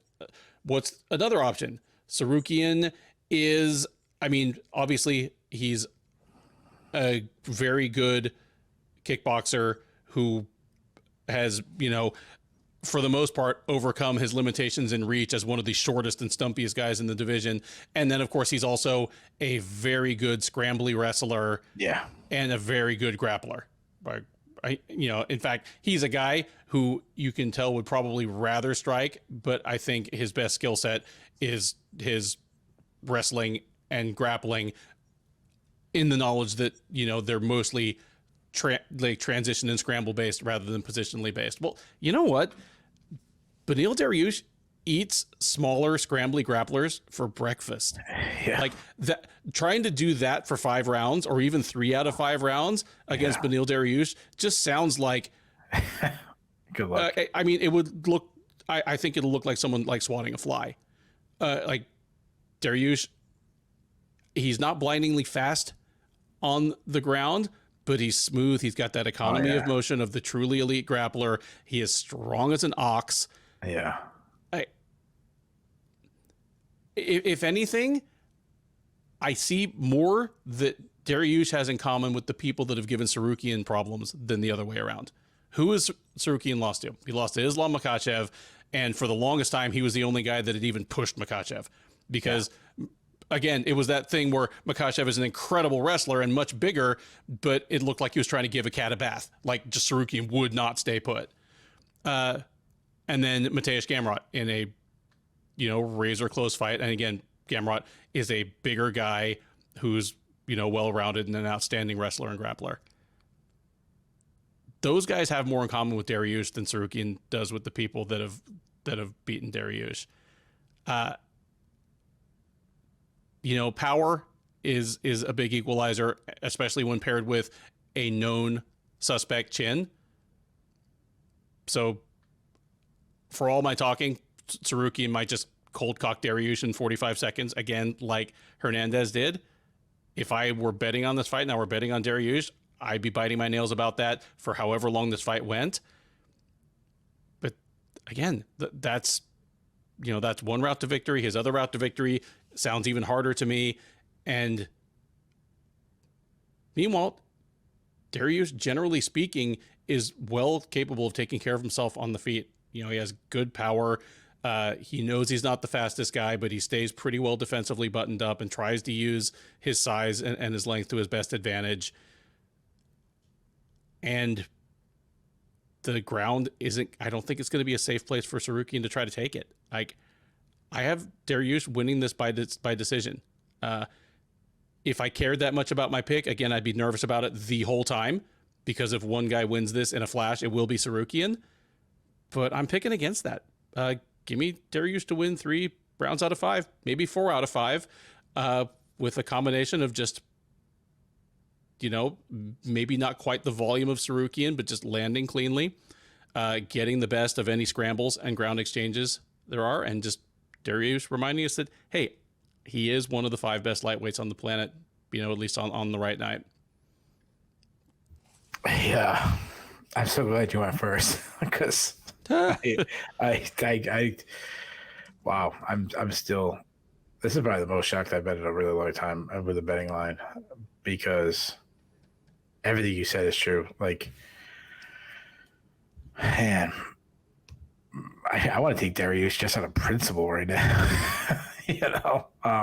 Okay, I went to check just to make sure that I didn't have the odds flipped, because there's that one time that we had the odds flipped and both of us were like, this line seems really weird, and it was weird because I got it wrong. But no, I'm looking at fightodds.io right now that kind of brings together 10 or 12 of the top sites. Okay. The best you can get is, dude, Tsarukyan minus 275 is the best you can get. It only goes further from there. Oh, he's like negative 300 or something? There aren't any that hit 300, but there's a minus 290. 290. Yeah, they're just pushing up right against it. You can get Dariush as high as plus 235. Wow, that's nuts to me.